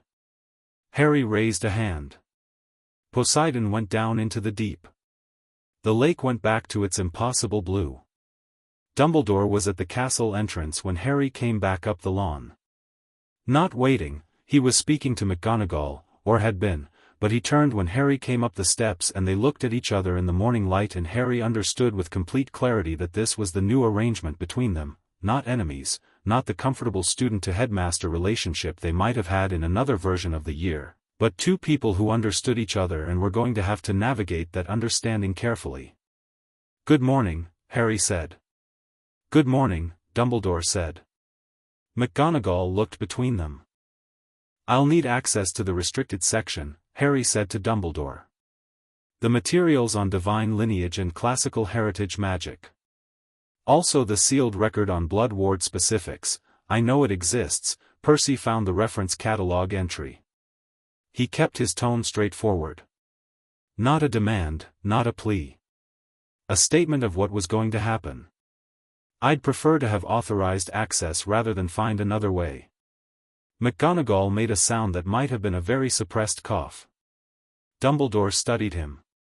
Something moved through his expression, and Percy would have given a great deal to see it, Harry thought, because it was the moment the most powerful wizard in Britain recalibrated his entire approach to an 11-year-old and the recalibration was not quite what he'd expected to need. "Very well," Dumbledore said. "I'll have the permissions arranged." "Thank you," Harry said. He went inside.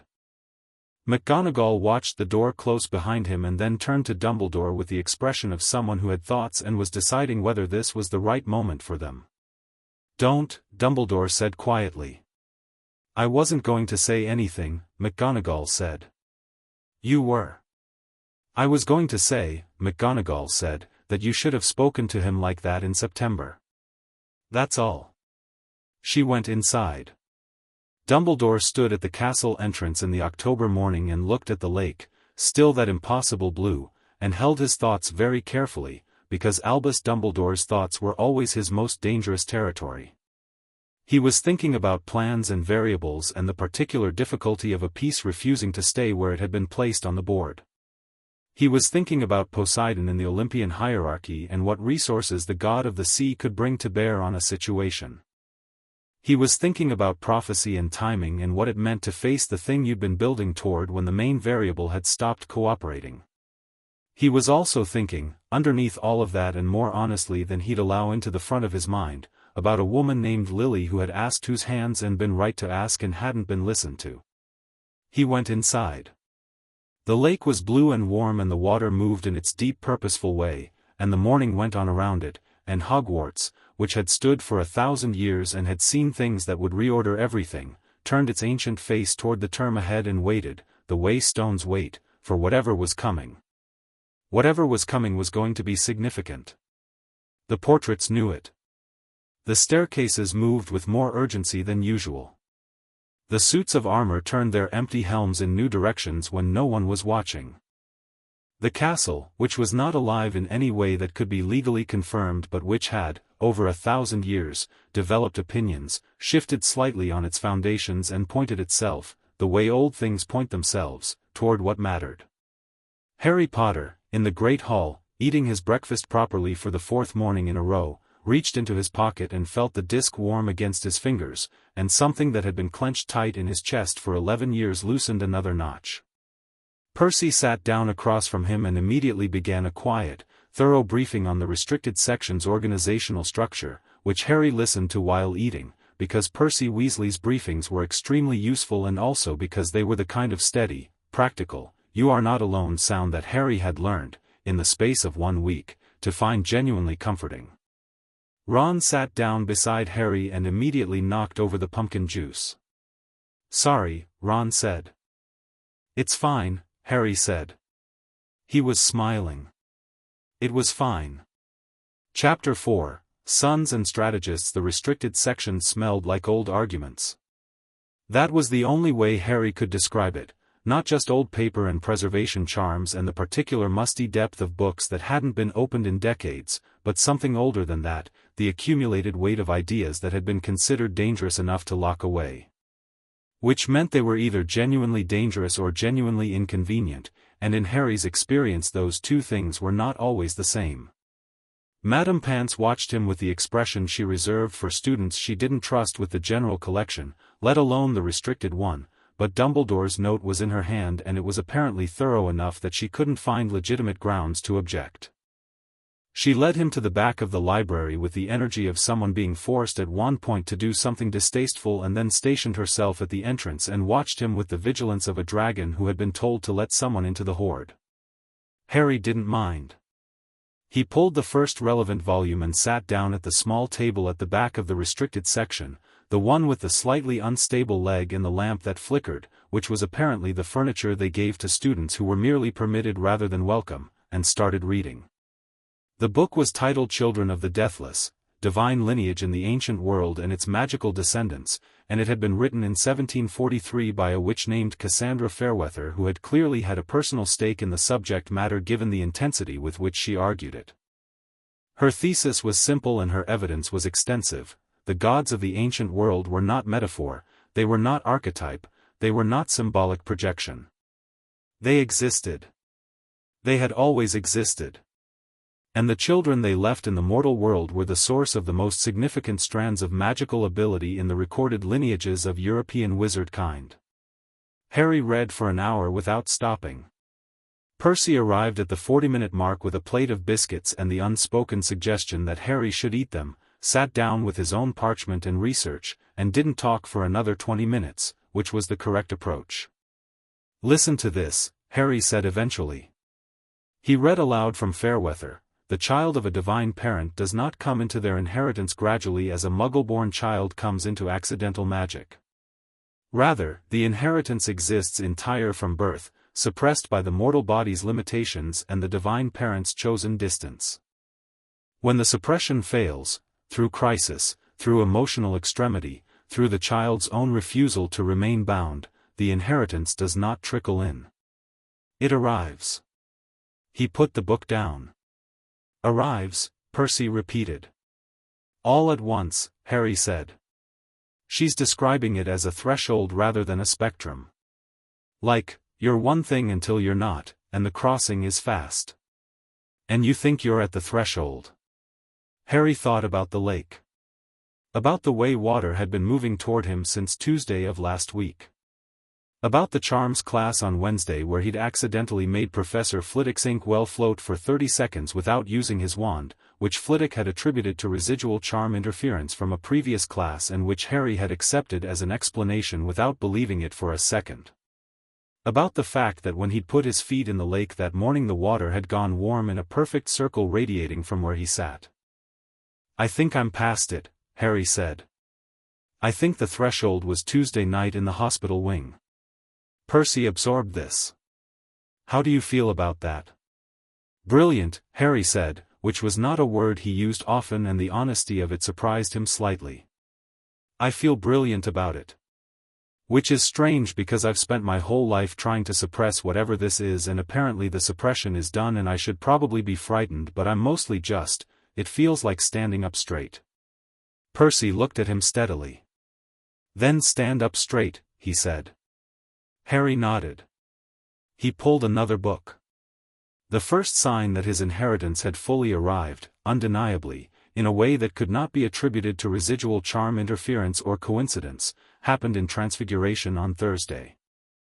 McGonagall was demonstrating the beetle-to-button transformation, which was a third-year piece of magic that she apparently believed first-years should observe even if they couldn't yet perform it, on the grounds that seeing magic done correctly built better instincts than learning it from scratch later. She placed the beetle on her desk, raised her wand, spoke the incantation, and the beetle became a button, perfectly round and pearl-colored, with the clean precision that characterized everything McGonagall did. "Now," she said, "you'll observe that the key to any successful transfiguration is the absolute specificity of the visualization. You are not imagining a button. You are imagining this button, with these exact, the water in the ornamental stone basin on the window ledge, the one that sat beside the potted plant that McGonagall watered regularly and that had been there, according to Hermione who had researched such things, since the 16th century, rose out of the basin. Not dramatically. Not in a geyser. A column of water, perhaps 8 inches tall, lifted cleanly from the basin's surface and held itself in the air without spilling, its base still connected to the water below it, its top forming a gently curved peak. It was oriented, unmistakably, toward Harry. The classroom went very quiet. McGonagall turned from the board. She looked at the water. She looked at Harry. Harry was looking at the water with the expression of someone who was not surprised but had not expected the timing. "Mr. Potter," McGonagall said. "I didn't do that on purpose," Harry said. "I know," McGonagall said, which was a more composed response than most teachers would have managed. "Can you put it back?" Harry looked at the water column and thought down, and it went down, cleanly, without a drop landing outside the basin, settling back into itself with the precision of something that was absolutely responsive to him. The class was very, very quiet. Hermione's quill had stopped moving. Ron's mouth was open. Seamus Finnegan, who had been in the middle of an attempt to make his own beetle do something without a wand, had frozen completely. From 2 rows back, Neville Longbottom said, very quietly, "Brilliant." Harry looked at McGonagall and waited. McGonagall looked back at him with the expression of someone filing several things simultaneously and deciding which one needed to go at the top of the stack. "We will discuss this after class," she said. "The rest of you, wands out, please. Let's begin the observation exercises." The class resumed.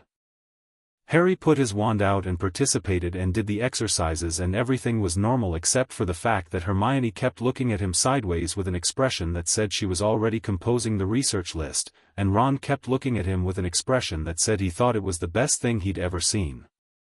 After class, Harry stayed. McGonagall waited until everyone had filed out and then sat at her desk and looked at him in the quiet classroom with the afternoon light coming through the windows and the water sitting perfectly still in its basin. "How long?" she asked. "Since last Tuesday properly," Harry said. "But I think it was always there." "I think so too," she said. "I noticed things in September. Small things. The way the ink moved toward your quill before you reached for it. The way the bathroom taps ran warm when you used them." She folded her hands. I attributed it to strong accidental magic. I was telling myself a more comfortable story than the truth warranted. You're doing less of that lately, Harry said. I'm trying to, she said. She looked at the basin. This is going to be visible, Harry. You can't hide it, and from what you've said, you have no intention of trying to. But it's going to draw attention, not all of it welcome. There are people in this school and outside it who will have responses to a divine-blooded child becoming visible. Good, Harry said. She blinked.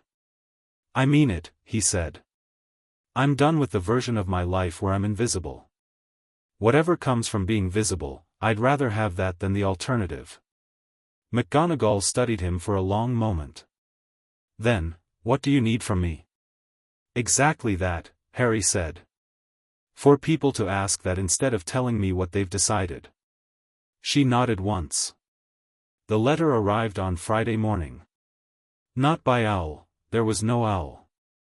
It arrived the way things arrived when they came from very far away and by routes that didn't use the post office, a shimmer of gold light near the ceiling of the Great Hall, a scroll materializing in the air above the Gryffindor table and dropping neatly to land in front of Harry's plate, the shimmer dissipating instantly. The entire hall noticed.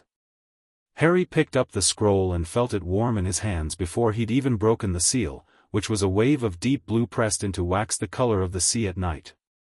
He read it. His face did not change expression, but his jaw set slightly and he sat up straighter, which Hermione noticed and Percy, 3 seats down, noticed, and which Ron noticed only because Hermione made a small sound. What is it? Hermione asked. My father wants me to go to a place called Camp Half-Blood during the Christmas holidays, Harry said. He says there are people I need to meet. Camp Half-Blood, Hermione said. She was already in research mode, mentally cross-referencing. That's in New York. Long Island. It's a training facility for the children of the Olympian gods. I read about it in the divine lineage texts. She paused. It's real? Apparently, Harry said. Ron was looking between them with the expression he used when conversation had accelerated past him. So there are more of them? More like, he dropped his voice, more like you. Apparently, Harry said again. He turned the scroll over. There was a second note, briefer, in different handwriting, still divine, he could feel it in the way it sat warm against his fingers, but a different flavor of divine. More pointed. More electric. The seal was a lightning bolt. Harry read the second note. He put both scrolls down beside his plate. What? Percy said from 3 seats down. He had put his own breakfast aside. There's a second letter, Harry said. From Zeus. The portion of the table that was listening went quiet. Zeus, Ron said. King of Olympus, yes, Harry said. He's, apparently less pleased about all this than my father. He says that a meeting has been called on Olympus to discuss my situation. The phrase he used is the anomaly of dual heritage and its implications for divine law. Harry picked up his pumpkin juice and drank it with a calm he had to manufacture slightly. He says I should present myself. Present yourself to Olympus, Hermione said, in a tone that was somewhere between awe and logistical concern. When? Percy asked. Harry looked at the letter. He says at my earliest convenience, which apparently means the same thing when a god says it that it means when a headmaster says it. He set the juice down. Which means soon. Can Dumbledore stop it? Ron asked. No, Harry said simply. Percy had his notebook out. Right, he said. We need to think about this carefully. Olympus is another jurisdiction entirely, magical law, divine law, they operate on different frameworks. If Zeus is convening a meeting about your heritage, you want to go into that knowing the relevant protocols. Who has authority over whom, what the precedents are for dual heritage children, what Poseidon's position in the Olympian hierarchy means for your status as his acknowledged son. He was already writing. I'll research overnight. Percy, Harry said. You can't come to Olympus with me. Percy looked up from his notebook. He appeared to briefly consider arguing this, then accepted it with the resignation of someone tabling an objection rather than withdrawing it. Then I'll make sure you're thoroughly briefed before you go, he said. Which is the next best thing? The two visitors arrived on Saturday afternoon. Harry was at the lake. He was always at the lake now, in the free hours, which had become a kind of base of operations for him and Percy and increasingly Hermione, who had graduated from suspicious of unexplained phenomena to deeply invested in unexplained phenomena with the speed she brought to most intellectual pivots. They had a spot on the shore now, 3 rocks arranged in a rough triangle that Neville had started calling the War Council with genuine affection. Harry saw them coming down the lawn from the castle about 200 meters out and knew immediately that they weren't Hogwarts students. It wasn't one dramatic thing, it was an accumulation of small signs. The way the girl moved, fluid and precise, like someone who had trained the way you trained when training was survival. The way the boy beside her walked with his hands slightly away from his sides, the habit of someone always aware of where their center of balance was. They were both around his age, maybe a year or two older, and they were scanning the grounds with the casual thoroughness of people who were used to new environments being potentially dangerous. The girl reached them first. She had gray eyes that were doing precisely what Percy's eyes did when Percy was assessing a situation, but faster, with the efficiency of someone who'd been doing it since childhood. She looked at Harry, then at Percy and Hermione on their rocks, then at the lake with the expression of someone whose hypothesis had just been confirmed. "You're Harry Potter," she said. Not a question. "Yeah," Harry said. "Annabeth Chase." She stuck out her hand and shook his with the grip of someone who'd been taught to shake hands as a professional skill. "This is Percy Jackson." The boy behind her raised a hand. He was looking at Harry with an expression that was hard to read, recognition, maybe, but complicated. "Hey," he said. Harry looked at him for a moment. Then at Annabeth. Then at the lake. "Camp Half-Blood," he said. "My father sent us," Percy Jackson said. "Well, our father." The word landed between them. "Our father." Percy Weasley looked up sharply from his notebook. Harry felt the word settle in his chest in a new way, not threatening, not competitive, just new. He had a brother. He had a half-brother who was looking at him from across a Hogwarts lawn with his hands at his sides and an expression that was trying to be casual about something that was not casual at all. "Right," Harry said. He sat back down on his rock. "Sit down, then. Both of you." They sat. Annabeth crossed her legs and pulled out a notebook of her own, smaller than Percy Weasley's, covered in architectural sketches in the margins, and Percy Jackson sat with his elbows on his knees and looked at the lake and said, "It's really blue." "I know," Harry said. "Dad's been, since last week he's been different. In the water." He searched for the right words. "Like he's been moving towards something instead of staying still. And then he told me about you." He looked at Harry. "I didn't know about you. I want you to know I didn't know." "I didn't know about you either," Harry said. Something relaxed slightly in Percy Jackson's shoulders. Annabeth was looking between the two of them with the expression of someone supervising a delicate structural process and ready to intervene if anything load-bearing shifted. She turned to Percy Weasley and said, "You're the prefect who found him." "Yes," Percy Weasley said. "Good," she said, with the efficient approval of someone checking items off a list. She looked at Hermione. "You're the one who's been researching divine lineage frameworks." Hermione blinked. "How do you know that?" "Because you're sitting here with 5 books and 2 rolls of parchment and you have ink on your left hand in the specific pattern that means you've been cross-referencing multiple sources," Annabeth said. "Poseidon mentioned someone at the school was doing thorough research. I assumed it was you." Hermione's expression shifted through surprise into something that was absolutely delight. "You spoke to Poseidon?" He's technically my stepfather, Annabeth said. She said it the way you said things that were technically true and practically complicated. It's a whole thing. Right, Hermione said. She opened her notebook. I have questions. I have answers, Annabeth said. Percy Weasley looked at Percy Jackson and they had a moment, two people with the same name, very different backgrounds, both clearly the organizational backbone of their respective situations, where they assessed each other with matching thoroughness and reached matching conclusions. Percy Jackson said. Percy Weasley agreed. This is going to be confusing, Percy Jackson said. Immensely, Percy Weasley confirmed. Jackson, Harry said to Percy Jackson. Weasley, Percy Jackson said to Percy Weasley. They both nodded. The naming convention was established. Harry filed this under small victories.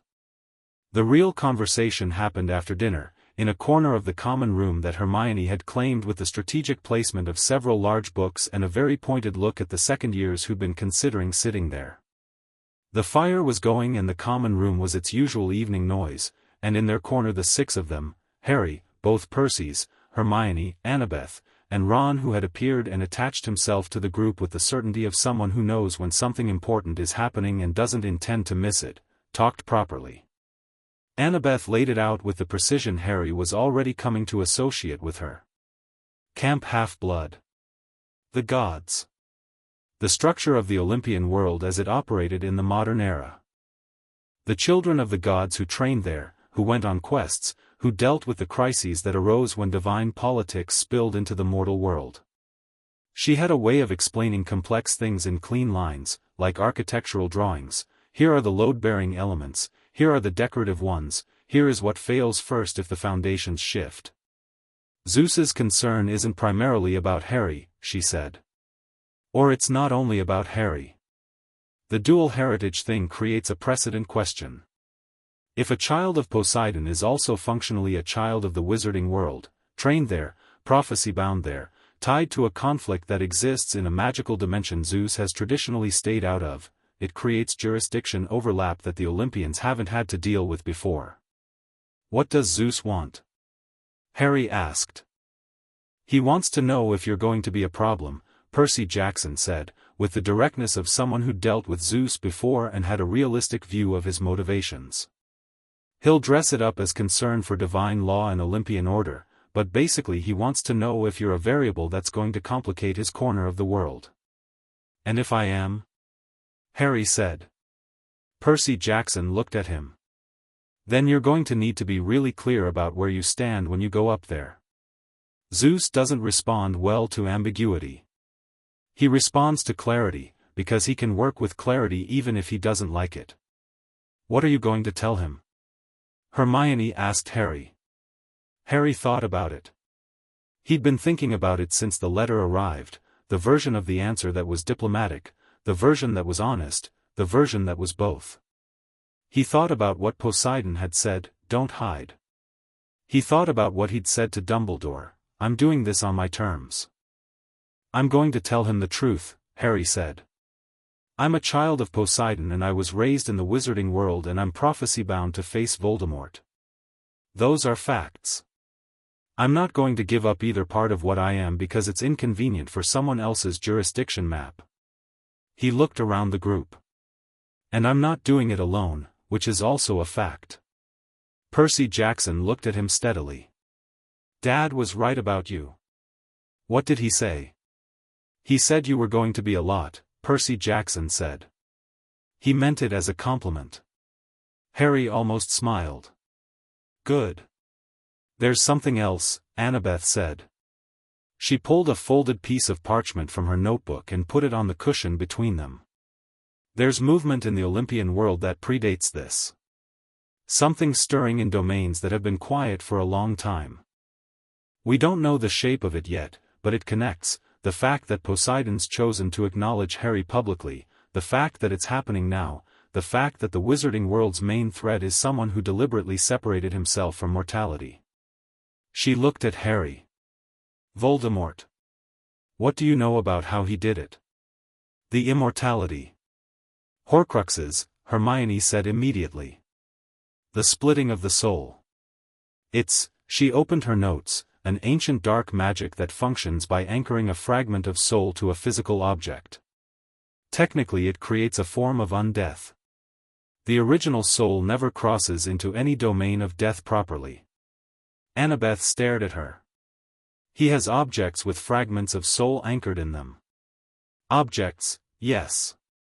Does Nico know about this? Annabeth said, more to herself than anyone. Who's Nico? Ron asked.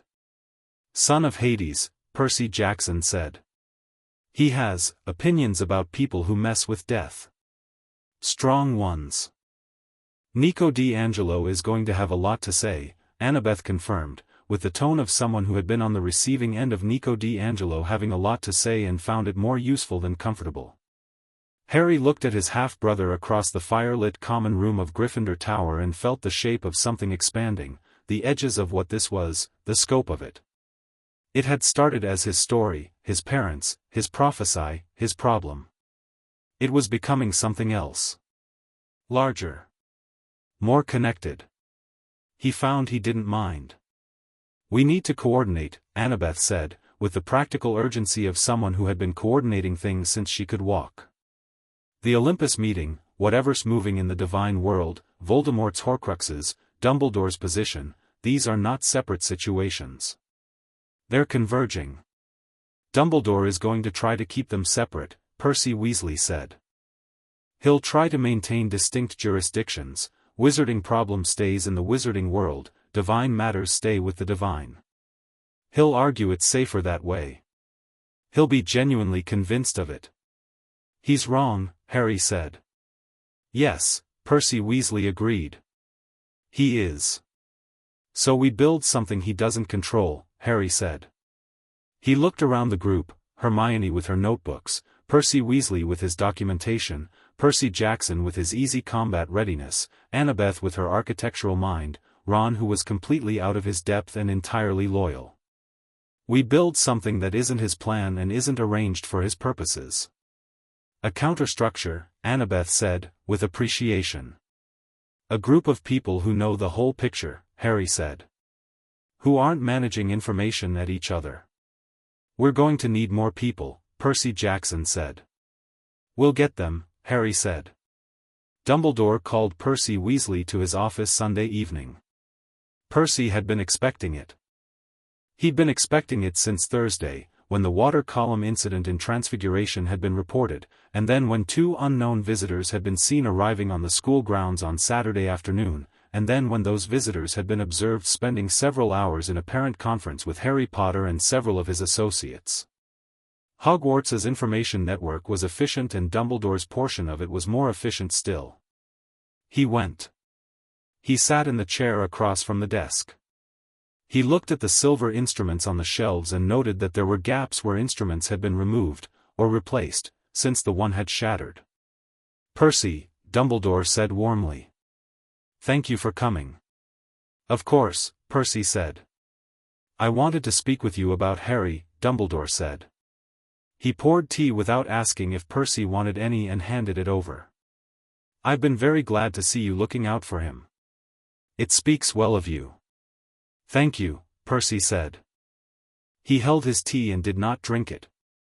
I do want to make sure, Dumbledore continued, gently, with the careful kindness of someone who was genuinely fond of the person he was maneuvering, that what we're doing is in Harry's best interests. He's a remarkable child. He's had a very difficult few weeks and he's processing a great deal of new information. It would be very natural, very understandable, if some of those processing things manifested in ways that seemed like decisiveness but were in fact reactions to distress. Percy looked at him. You're suggesting that Harry's refusal to be managed is a symptom of his distress rather than a genuine position. Dumbledore smiled. I'm suggesting that we need to be thoughtful about what we encourage. What you're suggesting, Percy said, with the calm of someone who had prepared for this conversation, is that I discourage Harry from pursuing knowledge of his heritage, asking direct questions about his prophetic situation, and forming alliances outside your oversight, on the grounds that these things might not be healthy for him. He put his tea down on the desk. With respect, Professor, those are exactly the things that are healthy for him. What was not healthy for him was 11 years of managed ignorance and deliberate isolation. The office was very quiet. Dumbledore looked at him with those blue eyes that were ancient and sharp and genuinely warm and genuinely calculating and both at once. "You're very certain." "I keep good records," Percy said. "I have documentation of what I found last Tuesday night, what Madame Pomfrey observed, the conversation I had with McGonagall, and the response you gave when informed. I have it filed in 3 places, one of which is not in this castle." He met the headmaster's eyes. "I am not threatening you. I'm telling you what exists, so that you can make informed decisions going forward." Dumbledore sat back. Something moved through his expression, and Percy watched it carefully, because he'd been studying Dumbledore's expression since this all began, and what he saw now was different from what he'd seen before. Not the recalibration he'd seen at the castle entrance when Harry had told him about the restricted section. Something slower. Something that was, possibly, closer to genuine. "Your father," Dumbledore said, "is very proud of you." Percy blinked. "My father doesn't know about most of this." "No," Dumbledore agreed. "I meant that he would be, if he did." He was quiet for a moment. "You remind me of someone I knew a long time ago. Someone who kept records and stood their ground and was right about the things that mattered." He didn't say who. "I wasn't as good at listening to them as I should have been." Percy sat with that. He didn't know what to do with it, whether it was genuine or another layer of the management. He decided, in the absence of certainty, to take it at face value and keep his documentation where it was regardless. "Is that all?" Percy asked. "For now," Dumbledore said. Percy stood. He was at the door when he said, without turning, "The 2 students who came on Saturday. Percy Jackson and Annabeth Chase. They're going to be important to what comes next. I think you know that." He paused. "Working with them will produce better outcomes than managing them." He left before Dumbledore could respond. Going down the spiral staircase, Percy felt something that was less triumph than clarity. He understood the board now, or enough of it, the pieces, the intended positions, the difference between what had been arranged and what was actually growing. And what was growing, in the common room of Gryffindor Tower and on the shore of a blue-green Scottish lake and in the spaces between all the plans that had been laid, was something that nobody had arranged. It was just itself. Genuine and new and pointed at what mattered. He went back to the common room. Harry was asleep in the armchair by the fire, which Percy Weasley made a mental note of as a good sign. Harry falling asleep in common rooms was the behavior of someone who felt safe, and safe was the thing Harry needed to feel more than anything else that Percy could provide. Percy Jackson was awake, sitting on the hearthrug with his feet toward the fire, looking at the flames with the expression of someone listening to something that wasn't sound. He looked up when Percy Weasley came in. "Good meeting," he said. "Productive," Percy Weasley said. "He's good, you know," Percy Jackson said, nodding toward Harry.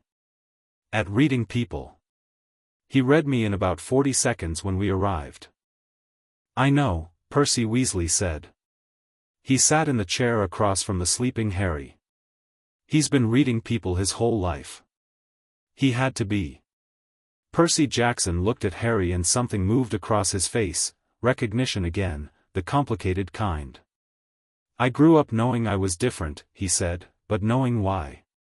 Knowing there was a name for it. A place I could go." He paused. "He did all of it without knowing." "Yes," Percy Weasley said. "And he's not angry about it the way I think I would be." "He's angry," Percy Weasley said. "It's just oriented." Percy Jackson nodded slowly. The fire crackled. Annabeth came downstairs from the temporary guest arrangements McGonagall had quietly organized. She had the expression of someone who had been doing tactical planning in the dark and had come up with 3 new things to research. There's a map in the restricted section, she said, sitting cross-legged on the floor without ceremony, that shows ley line convergence points in Britain. 3 of them pass through this castle. She opened her notebook. That's not an accident. Hogwarts wasn't built here for the views. You got into the restricted section? Percy Weasley said. I asked Madame Pants very nicely, Annabeth said. And I may have used some very specific architectural vocabulary that suggested I had authorization. You bluffed your way into the restricted section, Percy Weasley said. I prefer leveraged contextual ambiguity, Annabeth said. Harry, in the armchair, made a sound that might have been a laugh without waking up. The fire burned. The lake outside was that impossible blue in the dark, visible from the common room window if you looked, and the castle held them all in its ancient stones, and somewhere beneath the ground the ley lines moved like roots, and somewhere in the deep water a god moved in the currents, and the plan that nobody had made grew in the space where the other plans had gaps. Outside, the autumn wind moved across Hogwarts. The flags moved. The water turned. The world was about to become considerably more complicated. Harry slept through it, which was exactly right. Chapter 5, The War Beneath the Walls. The owl came for Percy Weasley on Monday morning. Not the school male owl, not one of the Weasley family's mismatched collection of birds. This was a ministry owl, the official kind, with the seal on its leg band and the officious way it waited for acknowledgement before releasing the letter, as if it had been trained to ensure the recipient understood the correspondence was formal. Percy took the letter, broke the seal, and read it at the breakfast table with his morning tea going cold beside him. It was from the Department of Magical Education, Oversight Division. Someone had filed a query. The letter was very careful not to say complaint, but the architecture of the language made clear that complaint was what it was, regarding the presence of non-enrolled individuals on Hogwarts grounds, specifically 2 American nationals who had arrived without the standard exchange student paperwork and were residing in a Hogwarts dormitory without formal institutional approval. Percy read it twice. Then he folded it with precise creases and put it in his breast pocket and looked up. Harry was watching him from across the table. Dumbledore? Harry asked. Not directly, Percy said. Someone with ministry connections. But the timing is, he considered the word, deliberate. He's separating us, Harry said. Not angry. Just clear, the way he was clear about most things now. If Jackson and Annabeth get removed from the grounds, the picture gets smaller. More manageable. That's the theory, Percy said. He picked up his tea, found it cold, and drank it anyway. I have a counter-theory. Which is? That whoever filed this query made a procedural error, Percy said. The Exchange Student Protocol of 1847 includes a provision for informal study arrangements at the discretion of the headmaster, applicable when the visiting students are engaged in matters of documented educational significance. He pulled his notebook from his robes. I've been documenting everything since day 1. Harry looked at the notebook. Percy. The Divine Heritage research Annabeth has been conducting in the restricted section, Percy said, ticking things off, the theoretical framework sessions she and Hermione have been running in the evenings, Jackson's practical training work with Harry on the lake, all of it is documented as educational activity of significance. He paused. Whether Dumbledore intended to use this letter or whether someone else sent it independently, the result is the same, it won't work. You prepared for this before it happened, Harry said. I prepare for most things before they happen, Percy said. It's a character trait. Annabeth appeared behind Harry's left shoulder, having apparently materialized from nowhere in the way she did when something important was being discussed, and read the letter over Percy Weasley's shoulder without being invited to. Ministry query, she said. Yes. I've been in tighter spots than a ministry query, she said, and sat down and helped herself to toast with the calm of someone who had not, in fact, been in tighter spots but was choosing to reframe the situation as a straightforward problem. Percy Jackson dropped onto the bench beside Harry. What's the situation? Someone wants you removed from the school, Harry said. Percy's going to use documentation to stop it. He does that a lot, Percy Jackson observed. It works, Percy Weasley said. Yeah, but there's usually a second move, Percy Jackson said. When someone pulls an administrative thing like this, it's usually to create space for the actual move. Both Percys looked at each other. He's right, Percy Weasley said, with the slight expression of someone acknowledging another person's useful contribution while simultaneously filing it in the right place in their mental system. I know I'm right, Percy Jackson said. What's the second move? Annabeth said. They all looked at Harry. Because it had become, over the last few days, a natural thing, to look at Harry when the question was about what the other side was doing, because Harry had spent 11 years being a managed variable and understood the structure of management the way you understood something you'd been inside. Harry was quiet for a moment. He was eating, which Percy Weasley noted approvingly, and thinking, and the two things didn't interfere with each other. The prophecy, Harry said. Not the contents, everyone relevant already knows those. The record. The physical prophecy, the one stored in the Department of Mysteries. He looked up. If there's a move coming, it's to get control of that record before anyone else does. If Dumbledore can argue that Harry Potter's situation is a wizarding matter, prophecy and heritage and all, and get ministry backing for that position before Olympus weighs in, then when the Olympus meeting happens, he has institutional precedent behind him. Annabeth was nodding.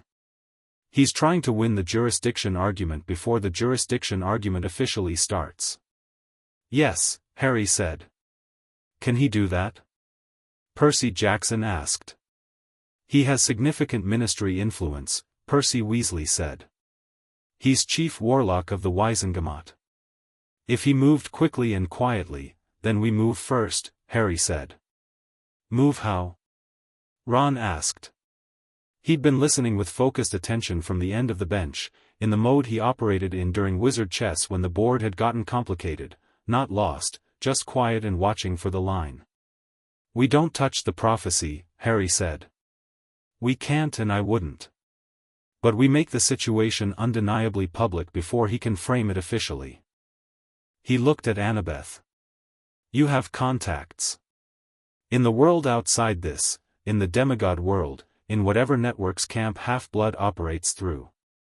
Some, Annabeth said. And my father has already acknowledged me publicly, Harry said. He stood at the shore of this lake in front of half the school. That's already out there. He paused. We need it on record. Formally. A declaration of divine parentage acknowledged and filed with, who files these things? The Oracle at Camp Half-Blood traditionally, Annabeth said. But there's also a covenant record. Old document, older than most of the institutional structures. It predates the Wizengamot by a long way. Can we file a declaration in the covenant record before Dumbledore's ministry move completes? Harry asked. Annabeth looked at Percy Jackson. Percy Jackson looked at the ceiling for a moment, doing mental calculations. Iris message my father, he said. He'll know the fastest route to the record keeper. He paused. Actually, he probably already filed it. He's been planning this longer than we've been here. Then we use what already exists, Harry said. He put his fork down. And we do it visibly. No hiding, no quiet channels. If Dumbledore's move is institutional, our move is daylight. Percy Weasley was already writing. I'll respond to the ministry query today, citing the 1847 provision and attaching the documentation. I'll copy the response to McGonagall and to the exchange program office. Paper trail. I'll contact my father, Percy Jackson said. I'll work on the covenant record angle, Annabeth said. There's a witch in Edinburgh who bridges the two worlds. I read about her in the restricted section. She's some kind of liaison figure. If anyone knows the fastest formal route, it's her. And me? Ron asked. Everyone paused. Talk to Fred and George, Harry said. They know everyone in every house. I need to know if anyone has been approached, by Dumbledore or anyone connected to him, about Harry, about what's been happening. Information gathering. Ron's expression shifted into something that was completely at home with this assignment. Yeah, he said. I can do that. He stood up. Fred owes me 4 favors. This is basically free. He left. Hermione arrived from the library with ink on both hands and a stack of books and the expression of someone who had been up before 7. I found the Edinburgh liaison, she said, sitting down and opening the top book to a marked page. Her name is Morag Campbell. She runs an antiquarian book shop near the Royal Mile and she's been the informal bridge between the Scottish magical community and the older divine tradition networks for 30 years. She looked up. I also found something else. Show me, Annabeth said, leaning over. The thing Hermione had found occupied the rest of the morning. It was in a book that Annabeth had technically borrowed under her leveraged contextual ambiguity system and had left with Hermione to cross-reference overnight, a record of historical magical crises where the wizarding world and the divine world had intersected. Most of them were minor. A demigod accidentally enrolled in a continental magical school in the 16th century, a divine artifact crossing into wizarding use in the 18th. But toward the back of the book, in a chapter titled with almost aggressively bland academic language, there was a record that was not minor at all. It was a record of the last time an Olympian god had formally declared war on a wizarding institution. 1541.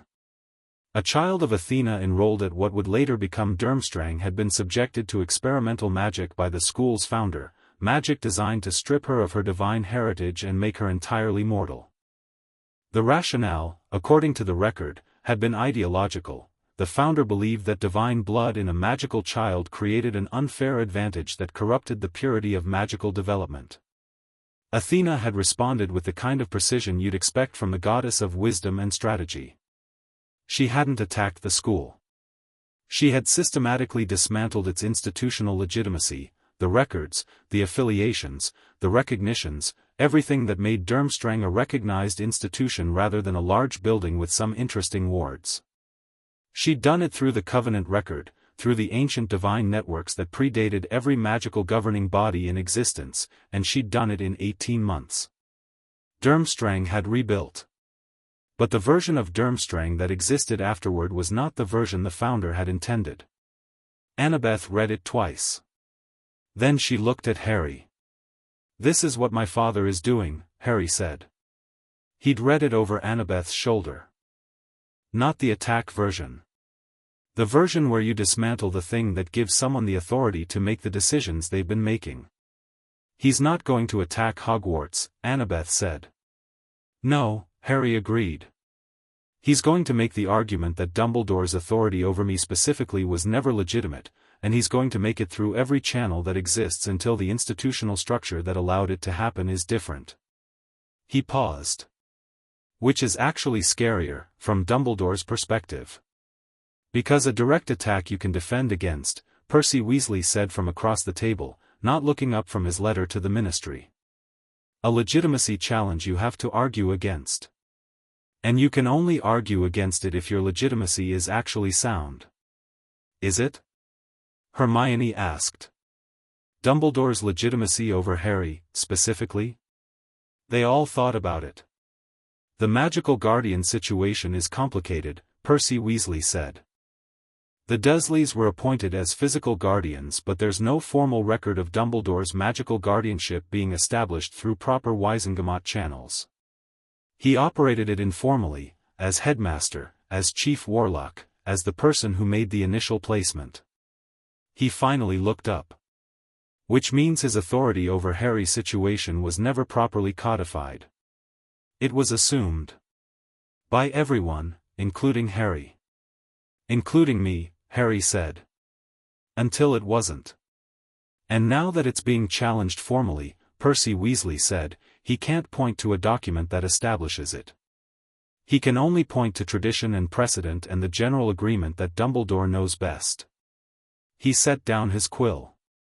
Which is considerably weaker than an actual legal foundation. He knows this, Harry said. He's known it for a while, I think. That's why the ministry query. He's trying to establish precedent quickly, get something on paper that looks official before anyone examines the gaps in the existing record. Then we examine the gaps loudly, Annabeth said, before he can fill them. McGonagall found Harry on the 6th floor corridor after lunch. Not accidentally, she'd been looking for him, and she found him the way she always found students, which was through the specific 6th floor knowledge of a woman who had been at Hogwarts for 40 years and knew every place a student might be. He was walking back from the library with Annabeth, both of them talking in the focused way they talked when they were working through a problem, and she fell into step beside them and said, "Mr. Potter." "Miss Chase." "A word." They walked with her to a nearby classroom, empty, chairs on desks, afternoon light through the windows. McGonagall closed the door and turned to face them and said, without preamble, "There's going to be a meeting tonight. Dumbledore has called a staff meeting and the subject is you, Harry.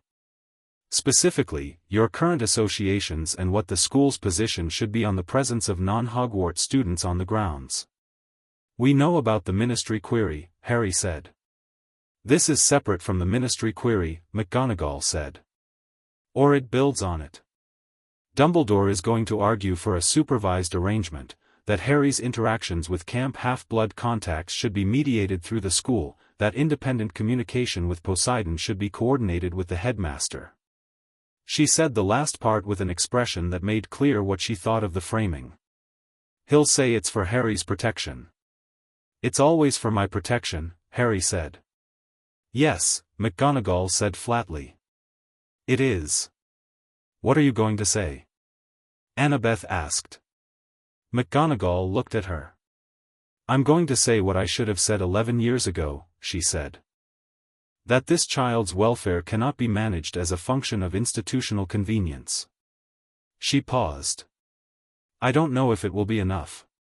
"It will be something," Harry said. "That matters."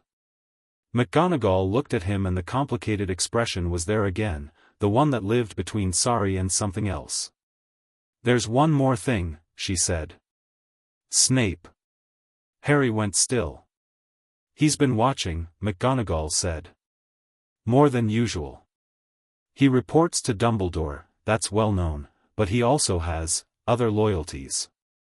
Ones that aren't mine to detail. What I can tell you is that he's specifically been watching for any evidence of divine power manifestation. The water column incident in my classroom last week, he knows about it. In more detail than I'd expect from second-hand reporting." "He was there?" Annabeth asked. "In the corridor outside," McGonagall said. "He has a habit of positioning himself near things that interest him." "What does he want with the divine power angle?" Harry asked. "I don't know," McGonagall said. "And I want you to be careful, because Severus Snape is a complicated person whose motivations are rarely what they appear to be on the surface. He knew your mother. They had a history. What that means for how he looks at you, I genuinely don't know." Harry filed this.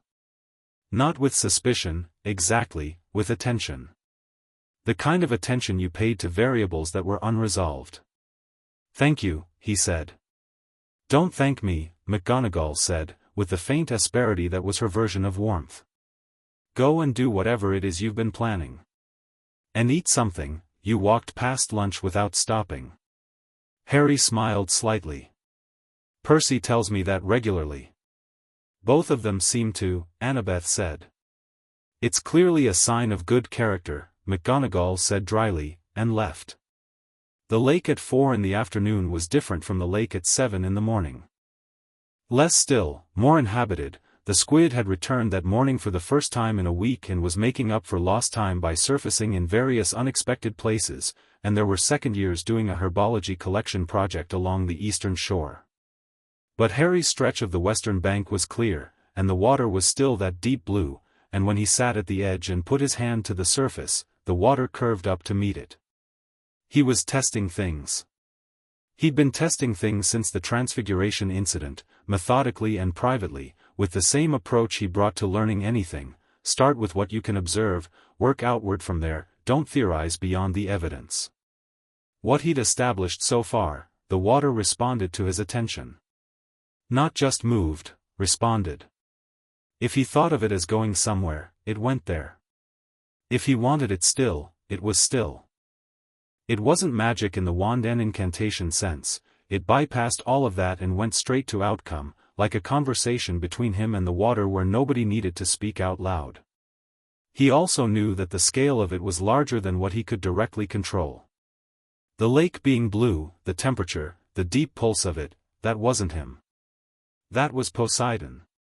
A presence that he could feel in the water the way you could feel a conversation happening in the next room through the wall, not the words, but the fact of it. He raised his hand and the water came up in a column, clear and warm and perfectly formed, reaching about 3 feet before he let it fall back. He did it again, higher. Again, shaping it sideways, a horizontal sheet that held for a moment before dissolving. He was testing the edges of it, calibrating. Percy Jackson sat down beside him. "You're getting stronger," Percy Jackson said. "Faster than I expected," Harry said. "It goes like that when you stop fighting it." Percy Jackson put his own hand to the water and the water responded, but differently, a different quality of connection, older and more practiced. "I've had mine since I was 12. You're catching up fast." "We're different, though," Harry said. "Aren't we? The way we connect to it." "Yeah," Percy Jackson said. He was quiet for a moment, thinking about how to say it. "Mine is, it's like the water does what I want it to do. Like I'm speaking and it's listening. Yours is more like it already knows what I want," Harry said. "Before I've decided." "Yeah." Percy Jackson looked at the water. "That's unusual. Even for a son of Poseidon." Fairweather's book describes it, Harry said. When the divine heritage arrives all at once rather than gradually, the initial connection is deeper. Like the water's been waiting. "It has been," Percy Jackson said. 11 years of your father holding back, the water holding back, and then you stop hiding and it all rushes in." He paused. "Have you tried moving water without touching it? From a distance?" "Not yet." "Try." Harry looked at the lake. Not the edge, the middle. A spot 50 meters out, deep water, dark blue. He thought about that spot the way you thought about something you wanted to reach, and the water at that spot moved, not a wave, not a disturbance, but a rising, a column like the ones he'd been making at the edge, except this one was 50 meters away and 3 times the size, and it went up for about 10 feet before Harry, surprised by it, let it fall. Percy Jackson made a sound. "What?" Harry said. "How did you do that without concentrating?" Percy Jackson said. "You barely thought about it." "I did concentrate. Not like, that wasn't effort. I've been doing this for 3 years and 50 meters with no hands takes effort." He looked at Harry with an expression that was somewhere between impressed and something more complicated. "Weasley, Percy Weasley," he said, "your inheritance arrived. Came in all at once." "Yes." "Harry," Percy Jackson said, in the careful tone of someone about to say something they've been working up to, "I don't think you understand yet how much power we're talking about." Harry looked at the water. The column had fallen back, but the spot he'd focused on was still disturbed, little rings spreading outward, and the rings were larger than they should have been for something that size. The water didn't quite settle. It stayed slightly agitated, responsive, pointed at him like a dog waiting for the next command. "I think I'm starting to," Harry said. "Dad didn't just acknowledge you," Percy Jackson said. "He sent us here, which he's never done for any of his other kids, and there are a few. He declared war on Dumbledore, that's not a small thing. Gods don't declare personal wars lightly. They have politics, alliances, the council." He paused. "He did all of that for you specifically. Which means he thinks I don't want this to sound wrong, I think he thinks you're something different. Even in the context of what we already are. Harry was quiet for a moment. Fairweather called it a threshold, he said. When the divine heritage arrives all at once. She said the child comes into their inheritance not gradually but completely. She also said, he paused, remembering the passage, she said that in 3 documented cases across history, the complete arrival produced a child who wasn't merely a demigod in the traditional sense. She didn't have a name for it. She said the closest term was a child of full acknowledgement. When both the mortal world and the divine world recognize the child completely and simultaneously. Both worlds recognizing you simultaneously, Percy Jackson repeated.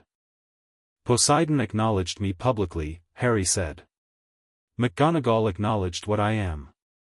Even Dumbledore, in his own way, has had to acknowledge it. He looked at his hands. I'm not hiding and nobody else is hiding it either. Both worlds see it. Percy Jackson looked at him. I don't know what that means practically, Harry said. I'm still figuring it out. But you're not scared of it, Percy Jackson said. It wasn't quite a question. No, Harry said simply. Percy Jackson nodded slowly. Okay, he said. Good. Because the meeting tonight on Olympus, I haven't said I'm going yet. Zeus sent a second letter this morning, Percy Jackson said. He said now rather than at your earliest convenience. There's a difference. Harry looked at the letter Percy Jackson pulled from his pocket. He read it. Zeus's voice in the writing was unmistakable, thunder in pen form, all authority and no patience, the specific irritation of someone who was not accustomed to variables. He wants to assess me, Harry said. He wants to control you, Percy Jackson said bluntly. Or decide he can't and deal with that conclusion. Zeus doesn't leave variables unresolved. Neither do I, Harry said. He stood up. Tell him I'll come. Not tonight, I have things to do here first. This weekend. Harry, this weekend, Harry said. There are things happening here that need to happen first. He looked at the castle. Dumbledore's meeting tonight. Whatever comes out of that. I need to know what the school's official position is before I go to Olympus, because when Zeus asks me what the relationship between Hogwarts and my divine heritage is, I want to give him an accurate answer. Percy Jackson looked at him for a moment, then put the letter away. Okay. This weekend. And you're coming with me, Harry said. Obviously, Percy Jackson said. The staff meeting lasted until 10 at night. Percy Weasley knew this because he was awake at 10, he was awake at 10 most nights, which his roommates had long accepted, and he heard McGonagall's footsteps on the stairs past the Gryffindor common room at 10 past, and he knew her footsteps well enough by now to know that they were the footsteps of someone who had spent 3 hours in a difficult meeting and was still working through it. He debated for approximately 2 seconds and then went into the corridor. She saw him immediately, which meant she hadn't been surprised to find him there, which meant she knew him well enough by now to expect it. Mr. Weasley, she said. How did it go? He asked. She looked at him. He got what he wanted, she said. Formally. An official school position that Harry's interactions with outside contacts should be coordinated through the headmaster's office. A framework for supervised communication. She paused. It passed 5-3 among the senior staff. What did you vote? What do you think I voted? She said, with an edge that wasn't anger at Percy but was anger at something else using him as a momentary surface. Does Harry know? Not yet. Percy thought about it. It's not enforceable, he said. Not without Harry's cooperation. And Harry isn't going to cooperate with supervised communication through Dumbledore. No, McGonagall said. He isn't. So it's a position on paper, Percy said. It looks official but it only has teeth if Harry chooses to recognize it. Which brings us to the larger question, McGonagall said, of what happens when Harry doesn't recognize it. Because Dumbledore's next move after a paper position that isn't honored is, I don't know what it is. He'll have something. He always has something. We need to know before he makes it, Percy said.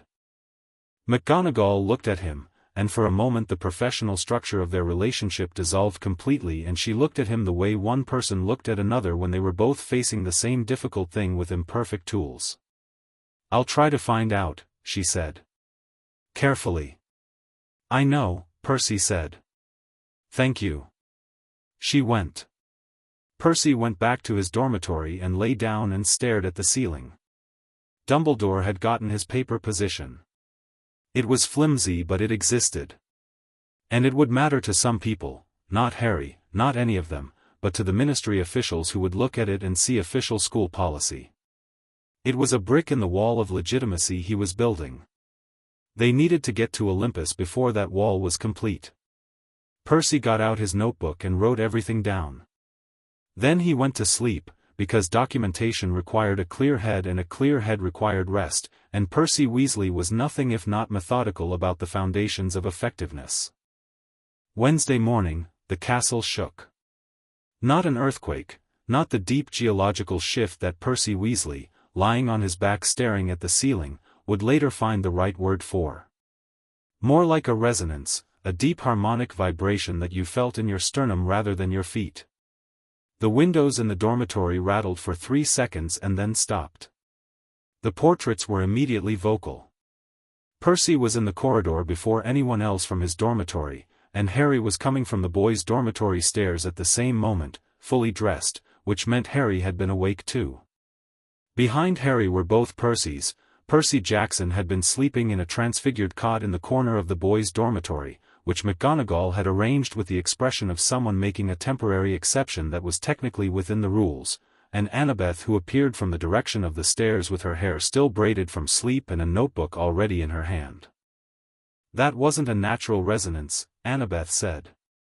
No, Percy Jackson agreed. It's the ley lines, Harry said. He said it with certainty, not hypothesis. Something put pressure on the ley lines that run under the castle. He looked at his hand, where the disc Poseidon had given him was warm. Very warm. Hot, almost. My father's involved. They went to the lake. Poseidon was already there. Not standing on the water this time, he was at the shore, standing in it up to his knees, facing the castle with an expression that had moved past the geological patience of last week into something more immediate. Less restrained. Behind him the lake was churning in a way it hadn't before, not wildly, but purposefully, the water moving in directed patterns like currents reorganized by decision rather than wind. Beside him was someone else.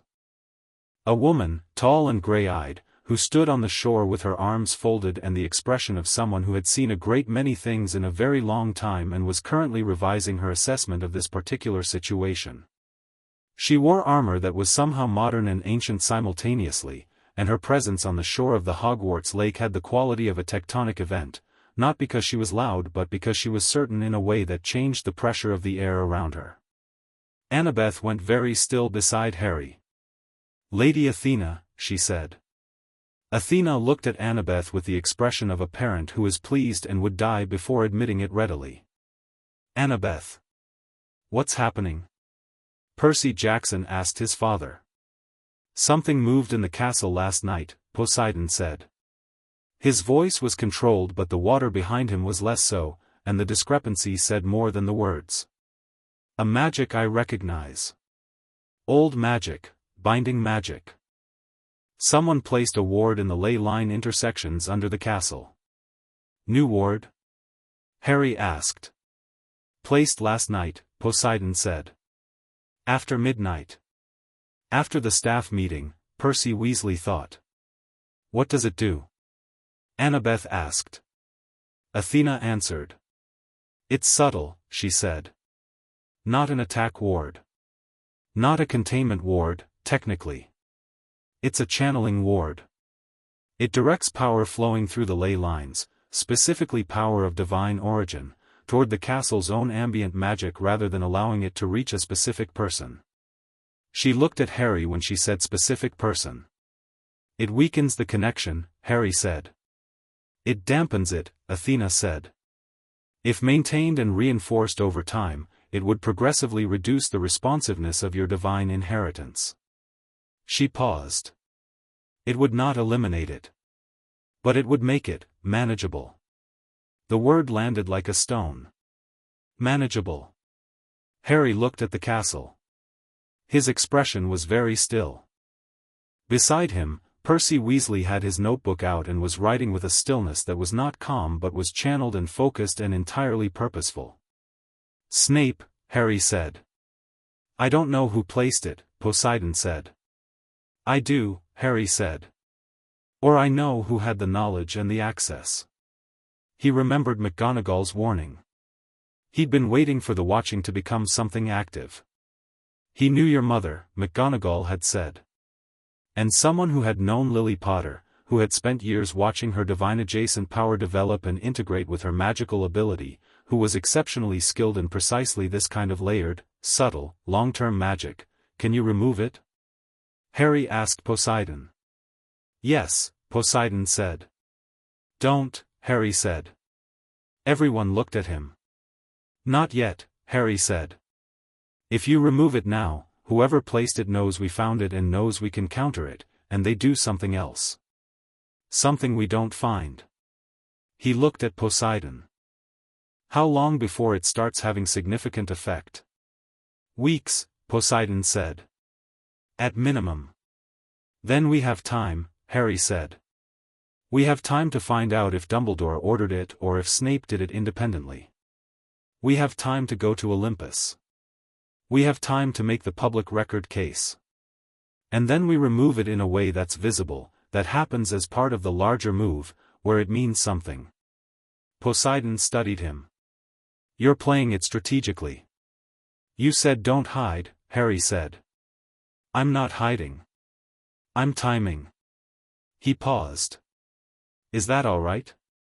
Poseidon looked at his son on the shore of the Hogwarts lake with the grey morning around them and the castle behind him and the water moving in its directed purposeful way, and what crossed his face was not the geological weight of last week or the restrained fury of Tuesday.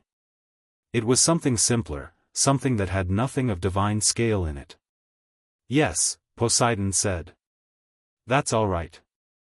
Athena's grey eyes moved from Poseidon to Harry and back to Poseidon. He's smarter than you, she said, to Poseidon, which was not a compliment to Poseidon so much as an acknowledgement of Harry. I know, Poseidon said, without any apparent discomfort. Annabeth was looking at Harry with the expression she wore when she was updating an assessment significantly. Percy Jackson was grinning. Percy Weasley had stopped writing and was looking at Harry with a simpler expression than all of them. Proud, Percy Weasley thought. He looked proud, the way older brothers looked proud, which was more complex than the pride of equals because it contained in it the acknowledgement that the person you were proud of had, at some point in the last 2 weeks, surpassed what you'd initially thought they were capable of. Saturday, Harry said. We go to Olympus Saturday. I'll prepare Zeus, Athena said, which from her tone could have meant several things. She looked at Harry one more time. You should know that not all of Olympus is opposed to you. Poseidon has more support than the surface politics suggest. And the ones who are opposed? Harry asked. Athena's expression was entirely calm. Are going to have a difficult Saturday, she said. She stepped off the shore and was gone, not into the water, just gone, in the way of things that moved between places without needing to cross the distance between them. Poseidon lingered a moment longer. The ward, he said quietly to Harry. I know you said wait. But if it starts affecting you faster than I estimated, if you feel it, I'll tell you, Harry said. The disc. Immediately, Poseidon said. Not strategically immediately. Immediately. Yes, Harry said. I know. Poseidon's hand moved, the barest suggestion of touching Harry's shoulder, stopped just short, a gesture that held years of distance in the almost contact. Then he stepped back into the water and the lake took him, and the churning behind him settled slowly into the warm blue that had been the lake's new normal. Harry stood at the shore alone for a moment. Then Percy Weasley appeared at his left shoulder, notebook closed, and said, "3 things. First, I'm filing an official complaint about unauthorized magical modifications to the castle's foundational wards. That goes through the Board of Governors and bypasses Dumbledore completely." "Good," Harry said. "Second, I'm going to find out whether Snape acted alone or under instruction. I have a method." "What method?" Cross-referencing the timing of the ward placement with the staff meeting record, Percy Weasley said, "and the documented movements of everyone with both the skill and the access. If it was done during or after the meeting, the timeline narrows significantly." "And third?" Harry said. Percy Weasley looked at him. "You need to eat breakfast," he said. "Before any of the rest of it." Harry looked at him for a long moment. Percy Jackson was laughing behind them. Annabeth had her notebook open and was already writing. The castle rose above them, ancient and complicated, and the lake was warm at their backs. "Yeah," Harry said. "All right." They went inside. Chapter 6, Salt, Lightning, and What Remains. Olympus smelled like clouds and old lightning. That was Harry's first impression, not the visual, which was overwhelming enough on its own, but the smell. Clean and electric and ancient, the way the air smelled before a storm except permanent, baked into everything the way old wood absorbs wood smoke. They arrived through a path that Percy Jackson navigated with the ease of someone who'd made the trip before, up the inside of the Empire State Building in New York to the 600th floor that didn't exist on any architect's plans, through a door that opened onto something that had no business being at the top of a Manhattan skyscraper. The city of the gods spread out before them, and Harry stood still for exactly 3 seconds taking it in: white stone and impossible scale, architecture that made Hogwarts look modern, columns that were structural and ceremonial and beautiful all at once, the light different here in a way that had nothing to do with the sun's position. Then he started walking, because standing still in a place like this felt like admitting it had power over you, and Harry had made a decision about that. Percy Jackson walked beside him. Annabeth was on his other side, navigating with the confidence of someone who had memorized this place and had opinions about the architecture. Percy Weasley was not here. He had accepted this with exactly the right proportion of acceptance and registering his objection for the record, but his briefing was in Harry's head, thorough and organized, and it felt like having him along. Poseidon met them at the entrance to the Great Hall. He was different here. Not in who he was, the deep water eyes, the absolute certainty of his physical presence, but in how he occupied space. At Hogwarts Lake he'd been a visitor, large and deliberate and slightly restrained. Here he was simply himself, and the hall arranged itself around that fact the way rooms arranged themselves around fires.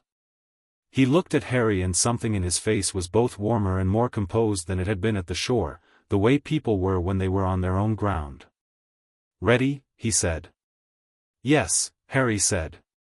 "Zeus is going to be formal," Poseidon said.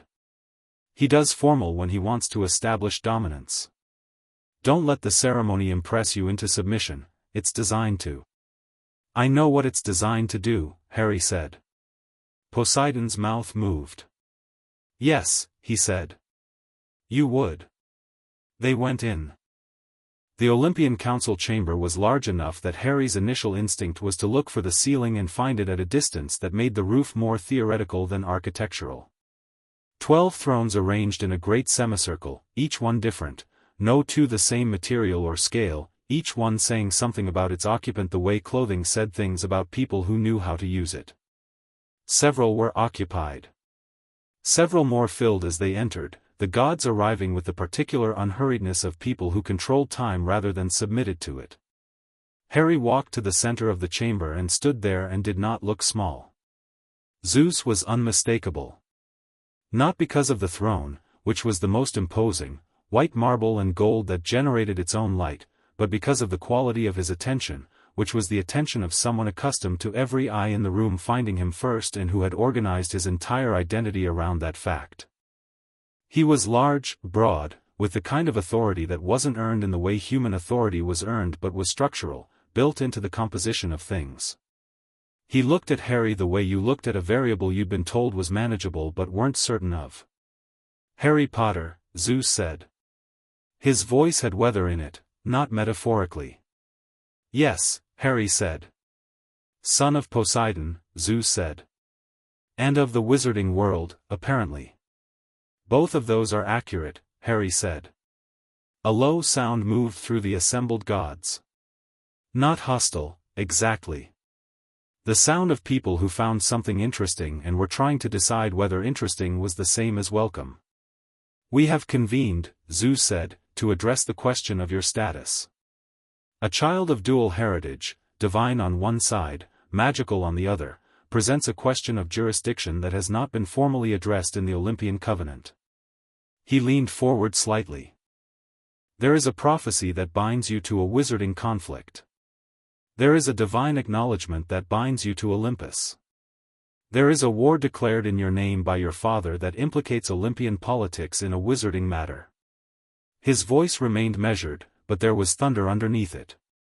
These things are not compatible with the existing order. I know, Harry said. Zeus blinked. He'd expected something else, deference, possibly, or the nervous performance of someone trying to manage an overwhelming situation. You know, he repeated.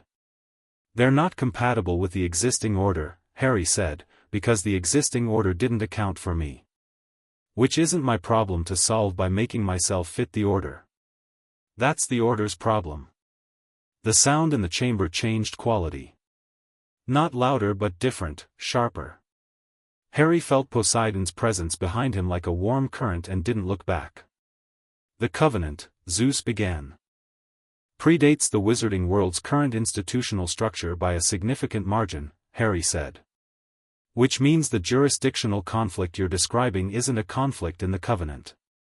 It's a conflict between the Covenant and a newer framework that developed without any formal agreement with Olympus. He looked at Zeus steadily. I read the history.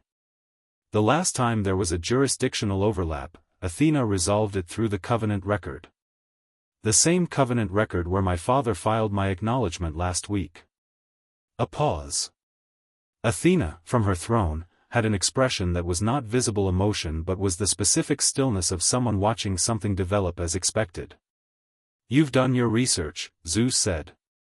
Percy Weasley did most of it, Harry said. I'd like it noted that he prepared thorough documentation. The Weasley boy, Poseidon said, from behind Harry, with quiet satisfaction.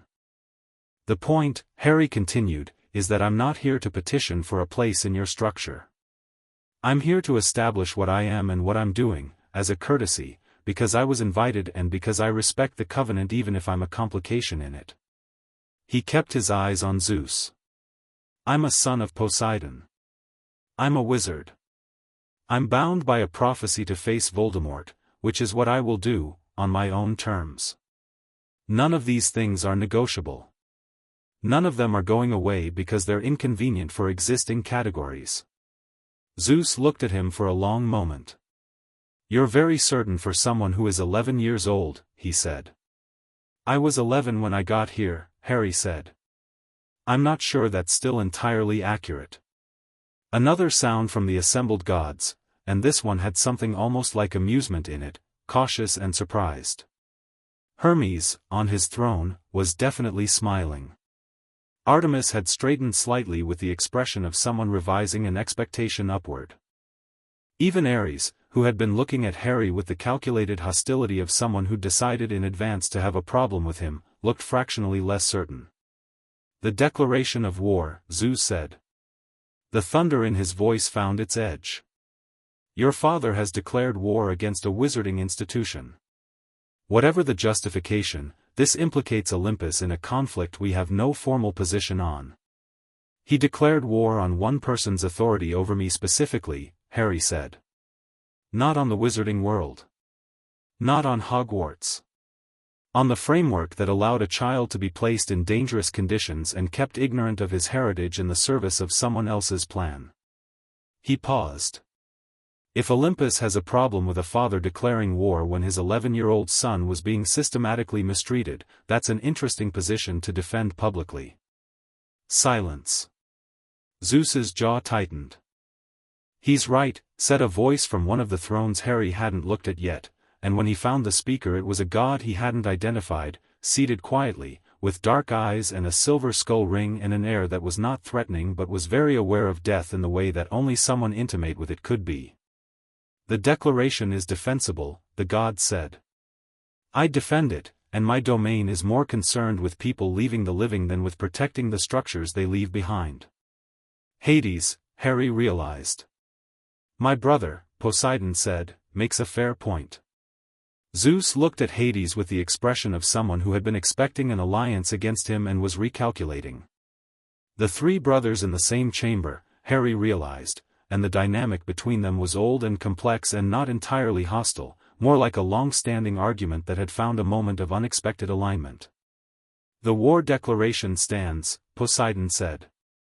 He moved to stand beside Harry, not in front of him, beside him. "It stands because what happened to my son was a failure of every structure that should have protected him, and I will not withdraw it to preserve institutional comfort." He looked at Zeus. "But it doesn't have to remain a declaration of war. It can become something else." "What?" Zeus asked. "An agreement," Poseidon said. "Between Olympus and the wizarding institutional structure. Formal, covenant level. That divine-blooded children in the wizarding world have specific protections. That no placement, no guardianship arrangement, no educational or strategic decision made in the name of their welfare can be made without divine parental acknowledgement." He paused. "Not interference, acknowledgement. The right to know." The chamber was very quiet. "In exchange," Poseidon said, "the declaration converts to a peace agreement. Olympus and the wizarding world's governing structures coexist under a formal compact rather than operating in permanent jurisdictional ambiguity." Zeus was thinking. Harry watched him think, saw the political calculations moving behind those ancient eyes, the same kind of calculations Dumbledore made, but on a scale that made Dumbledore's board game look like a children's activity. What it would cost. What it would gain. How the covenant precedent would develop. How the other gods would vote. "It would need to go before the full council," Zeus said. "Yes," Poseidon agreed. "And the wizarding world's governing bodies would need to ratify it on their end." "Yes," Poseidon said. "Which is a problem we'll deal with when we get there." Zeus looked at Harry. "And you? What do you want from this?" Harry thought about it. Not about what the right strategic answer was, but about what was actually true. What he actually wanted. It took him about 3 seconds. "I want to face Voldemort when it comes to that and end it," he said. "I want to go back to Hogwarts and learn what I need to learn. I want to know who I am, both things I am, without having to choose between them." He looked at Zeus directly. "I want the people who come after me to not have to have this conversation, because the framework will already account for them." Zeus was silent. Then he said, and it cost him something, Harry could see the cost, the small adjustment of a powerful person accepting an argument they hadn't wanted to accept, "The proposal will go before the council." "Today?" Poseidon asked. "Today," Zeus said. "Since apparently we're all already here." The vote took 2 hours. Harry and Percy Jackson waited outside the chamber in a corridor of white stone where the light moved like water on a ceiling. Percy Jackson sat on the steps and threw small stones into nothing and caught them again. Harry sat beside him and didn't throw stones but appreciated the rhythm of it. "You were brilliant in there," Percy Jackson said. "I was prepared," Harry said. "Percy Weasley's preparation is very thorough." "It wasn't just prep," Percy Jackson said. "When Zeus did the formal voice thing, you didn't." Most people flinch. Even people who know it's a tactic. "You just looked at him like he was a maths problem." "He was a maths problem," Harry said. "What does he want, what does he fear, what's the argument that connects both?" He paused. "I've been reading people like that my whole life." "Survival thing." Percy Jackson was quiet for a moment. I know, he said. Then, it's going to be different. Going forward. You know that, right? This whole, he gestured at the corridor, at everything, this whole thing is going to change what your life looks like. Good, Harry said. Percy Jackson looked at him. You really mean that? I've spent 11 years having a life I didn't choose, Harry said. Whatever comes from this, it's mine. The complications and the responsibility and the fact that I'm bound to a prophecy and apparently a covenant negotiation before I'm 12. He looked at the moving light on the ceiling. It's mine. I'll take it. Percy Jackson sat with that. Dad's going to want you to come to camp in the summer, he said. Properly. Train there. Meet the others. I'll come, Harry said. Not full time. I'm not giving up Hogwarts. He paused. But I'll come. Annabeth's already designed a training program, Percy Jackson said. She started it when you were doing the water column tests on Wednesday. She has 3 different versions depending on how fast your power develops.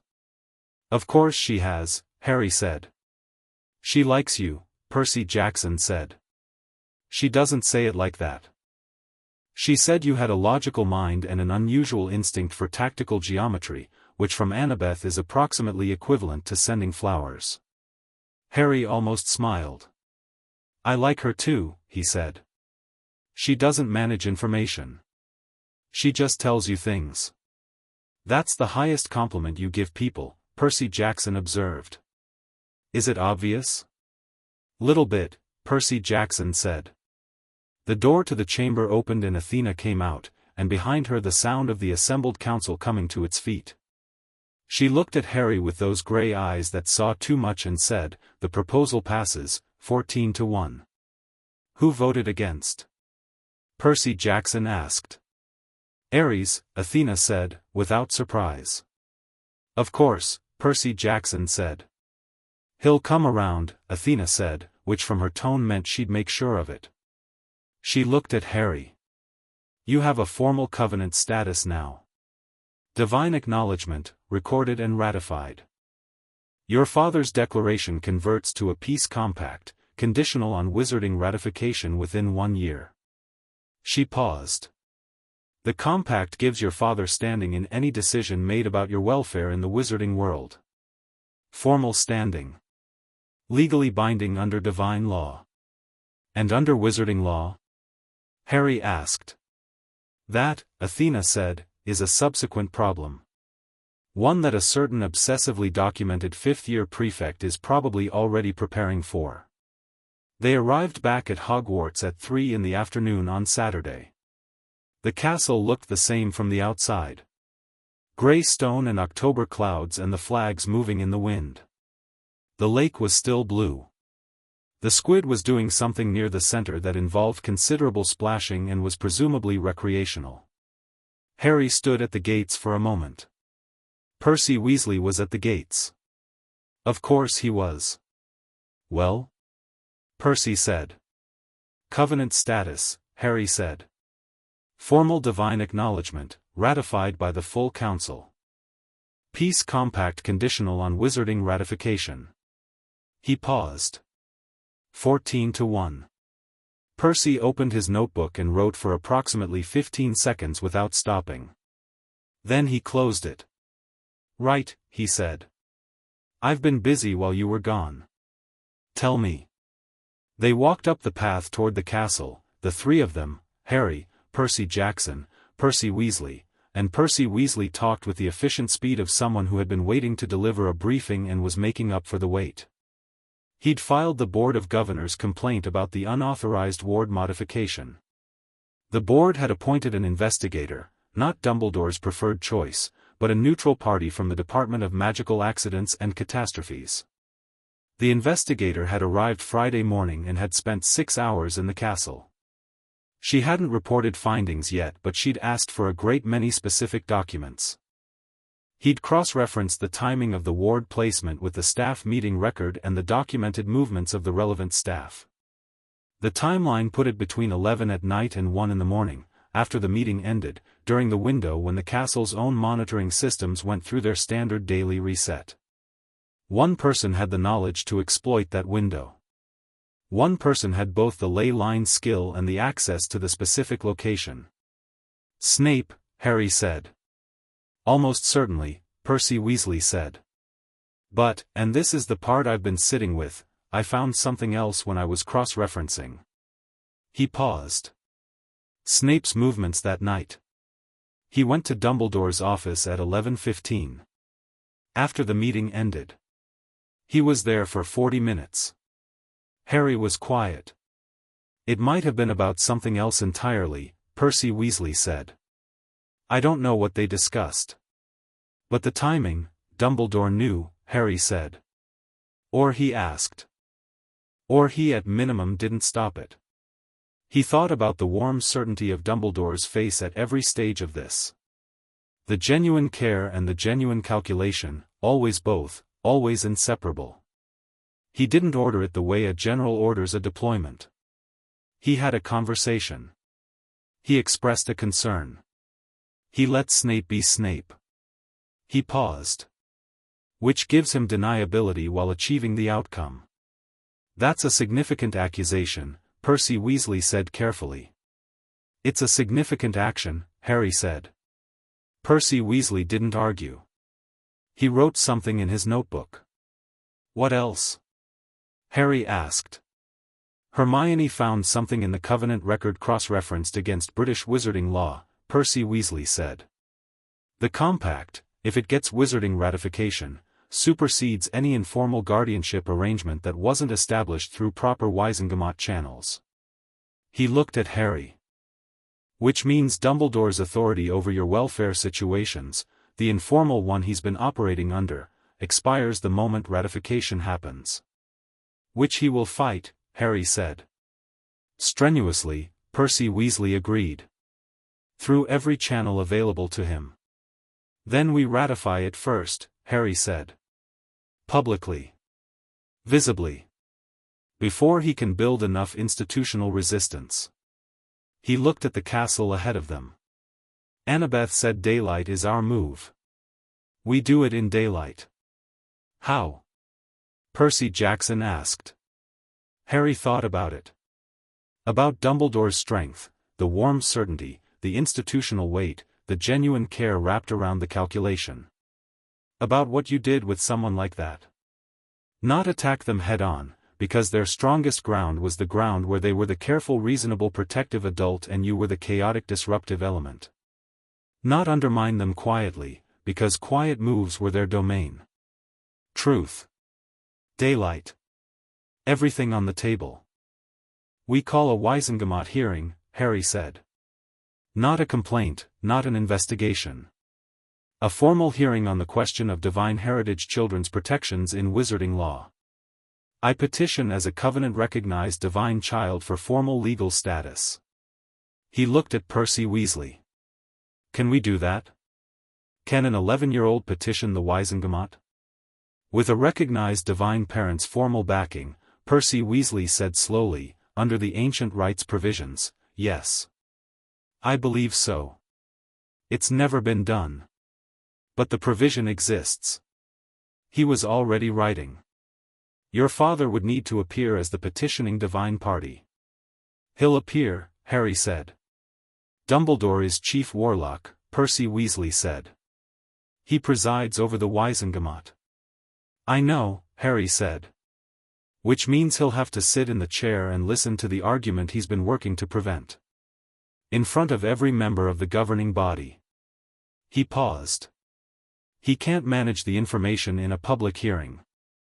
He can only respond to it. Percy Weasley was looking at him with that expression again, the proud one, the older brother one. You're going to win this, Percy Weasley said, and it wasn't a prediction. It was an assessment. We're going to win this, Harry said. Dumbledore called Harry to his office that evening. Harry went.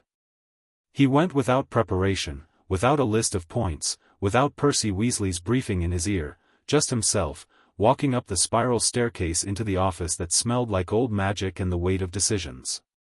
He sat in the chair across from the desk.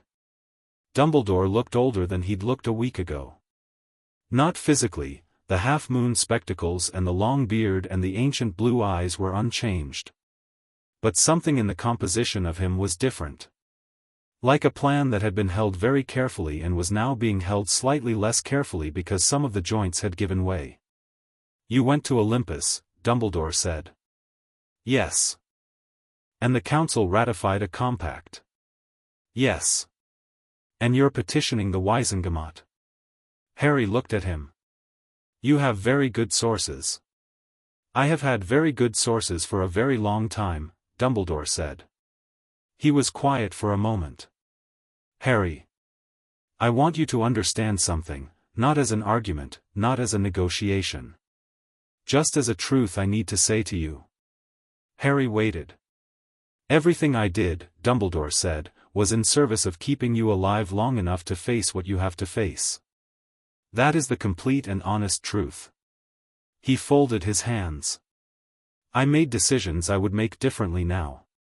I justified things I should not have justified.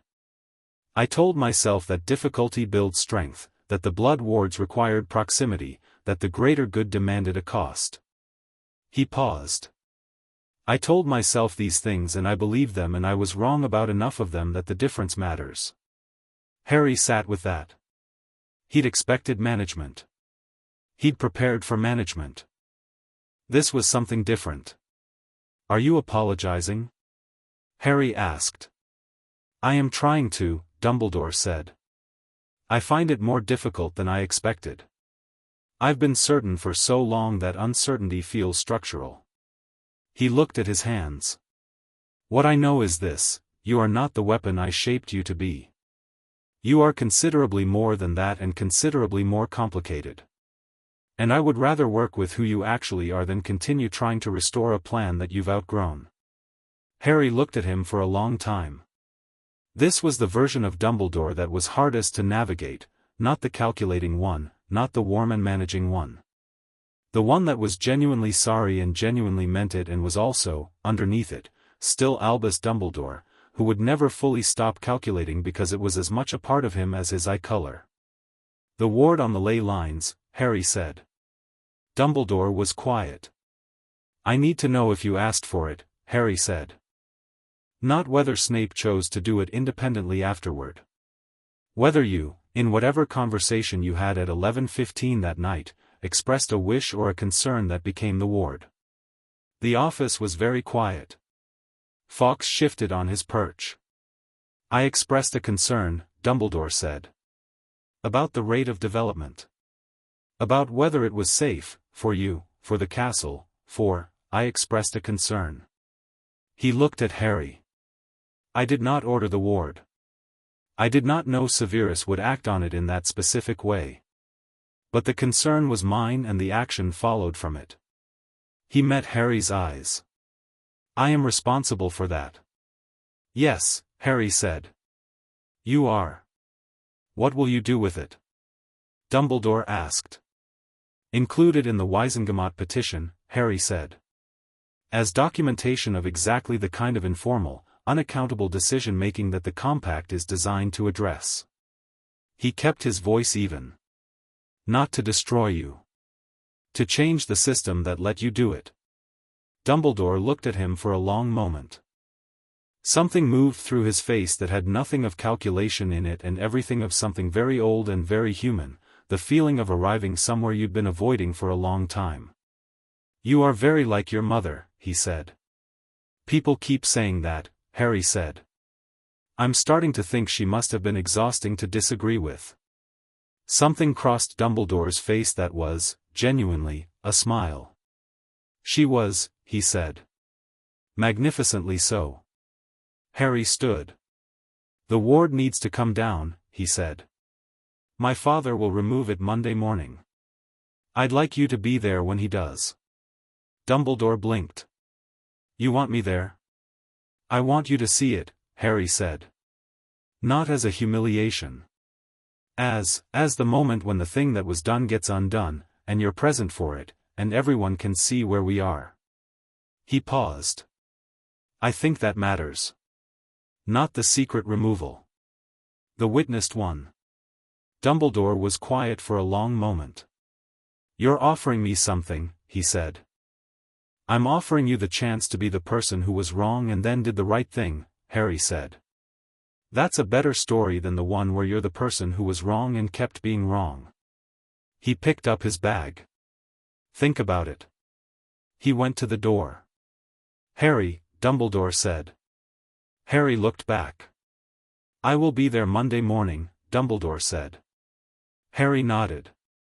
He went downstairs. Monday morning was bright and cold and completely clear, the kind of autumn day that looked like it had been cleaned overnight. Half the school was at the lake. Word had moved through the castle the way Hogwarts word always moved, by portrait and by the specific excited energy of a building that knew something was happening. Students lined the shore in clusters, teachers among them, and the board investigator was there with her clipboard, and McGonagall was at the front with her arms folded and her face composed. Dumbledore stood to the left of the shore. Harry stood at the center. Poseidon came up from the water at 8 exactly, and walked to the shore, and stood beside his son, and for a moment the two of them stood there while the assembled castle watched and the morning was very bright. "Ready?" Poseidon said. "Yes," Harry said. Poseidon turned to face the castle. He held out one hand, palm down, toward the ground, toward the ley lines running beneath the foundations, and Harry felt the ward the moment Poseidon found it. Could feel it himself now, that slight dampening, the subtle pressure on the connection between him and the deep water. He hadn't noticed it as pressure until this moment because he hadn't had a baseline, hadn't known what the connection felt like without it. Without it was going to feel like more. Poseidon closed his hand and pulled. The ward came out of the ley lines the way you pulled a splinter, quickly, cleanly, the magic around it snapping back into its natural shape with an audible sound, not a crack but a resonance, a harmonic hum that rose from the ground through the soles of everyone's feet and lasted for 3 seconds before settling. Then it was gone. Harry felt it go. Felt the connection open completely for the first time, not gradual, not tentative, but full. The lake behind Poseidon surged, not out of control but in recognition, a great deep pulse that sent the surface up in a perfect concentric ring moving outward from the center, and the water was warm and blue and entirely alive. The students at the shore made a sound. Several of them took a step back. None of them looked away. "There," Poseidon said. He opened his hand and the magic of the ward was simply gone, dissolved. He looked at Dumbledore. Dumbledore looked back. He looked at the ground where the ley line ran. He looked at Harry. "I'm sorry," Dumbledore said. He said it to Harry. Clearly, in front of the castle and the board investigator and the 50 students at the shore. No management, no framing, no greater good wrapped around it. "I'm sorry." Harry looked at him. He didn't say it's fine because it wasn't fine. He didn't perform forgiveness because he wasn't there yet. He said what was actually true, "I know." Which was enough, right now. Enough for this moment. Dumbledore nodded. He turned and walked back toward the castle and his steps were the steps of someone beginning something rather than ending it, which was, Harry thought, the right direction. The Wizengamot petition was filed on Wednesday. Percy Weasley filed it with the thoroughness of someone who had been preparing for this moment since the night he'd found Harry in the corridor, which was, in a sense, exactly what he had been doing. Every piece of documentation, every timeline, every cross-referenced record, every carefully worded complaint and response and counterposition. 43 pages of evidence organized into 7 sections with a summary introduction that was so clear and precise that the clerk at the Wizengamot office read it twice before setting it down. The hearing was scheduled for the 2nd week of December. Poseidon would attend as petitioning divine party. Athena had volunteered the Olympian Council's formal support. McGonagall had agreed to testify. Madame Pomfrey had agreed to testify. The board investigator had completed her report and its findings were, as Percy Weasley had anticipated, significant. Dumbledore would preside, because he was chief warlock, and the petition named him indirectly as part of the systemic failure it addressed. He had not recused himself. He had not, in the week since Monday morning, done anything to obstruct the process. He had, on Thursday, left a book on Harry's bed. No note. Just a book, old, handwritten, a personal journal of observations on divine heritage and the wizarding world spanning 50 years of Dumbledore's own research. On the inside cover, in the neat handwriting that Harry had seen on school documents all term, was written, "For what it's worth. It is not a substitute for what should have been done. It is what I can offer." Harry read it. He kept it. Friday evening, the last one before November, the common room fire was going and the lake outside was its deep impossible blue and the world had the feeling of something settled into a new shape. Not resolved, Harry wasn't naive about what was ahead. The Wizengamot hearing, Voldemort moving somewhere in the world's shadows, the Horcruxes that needed finding, the prophecy that named him and a Dark Lord as two necessary points of a collision. All of that was still there, still real, still coming. But it was coming toward someone different from the child who had flinched in corridors in September. Harry sat in the armchair by the fire with the disc warm in his pocket and Percy Weasley's notebook on the cushion beside him. Percy had left it there when he'd gone to make tea, which was as close as Percy got to lending something precious. And Ron and Hermione on the hearthrug having the argument about charms theory that they'd been having since October with the comfortable repetition of people who liked the argument as much as they liked the answer. Percy Jackson sat on the other side of the fire and was doing something with a pen and paper that looked like attempting homework and resembled homework only in the sense of involving a writing instrument and a flat surface.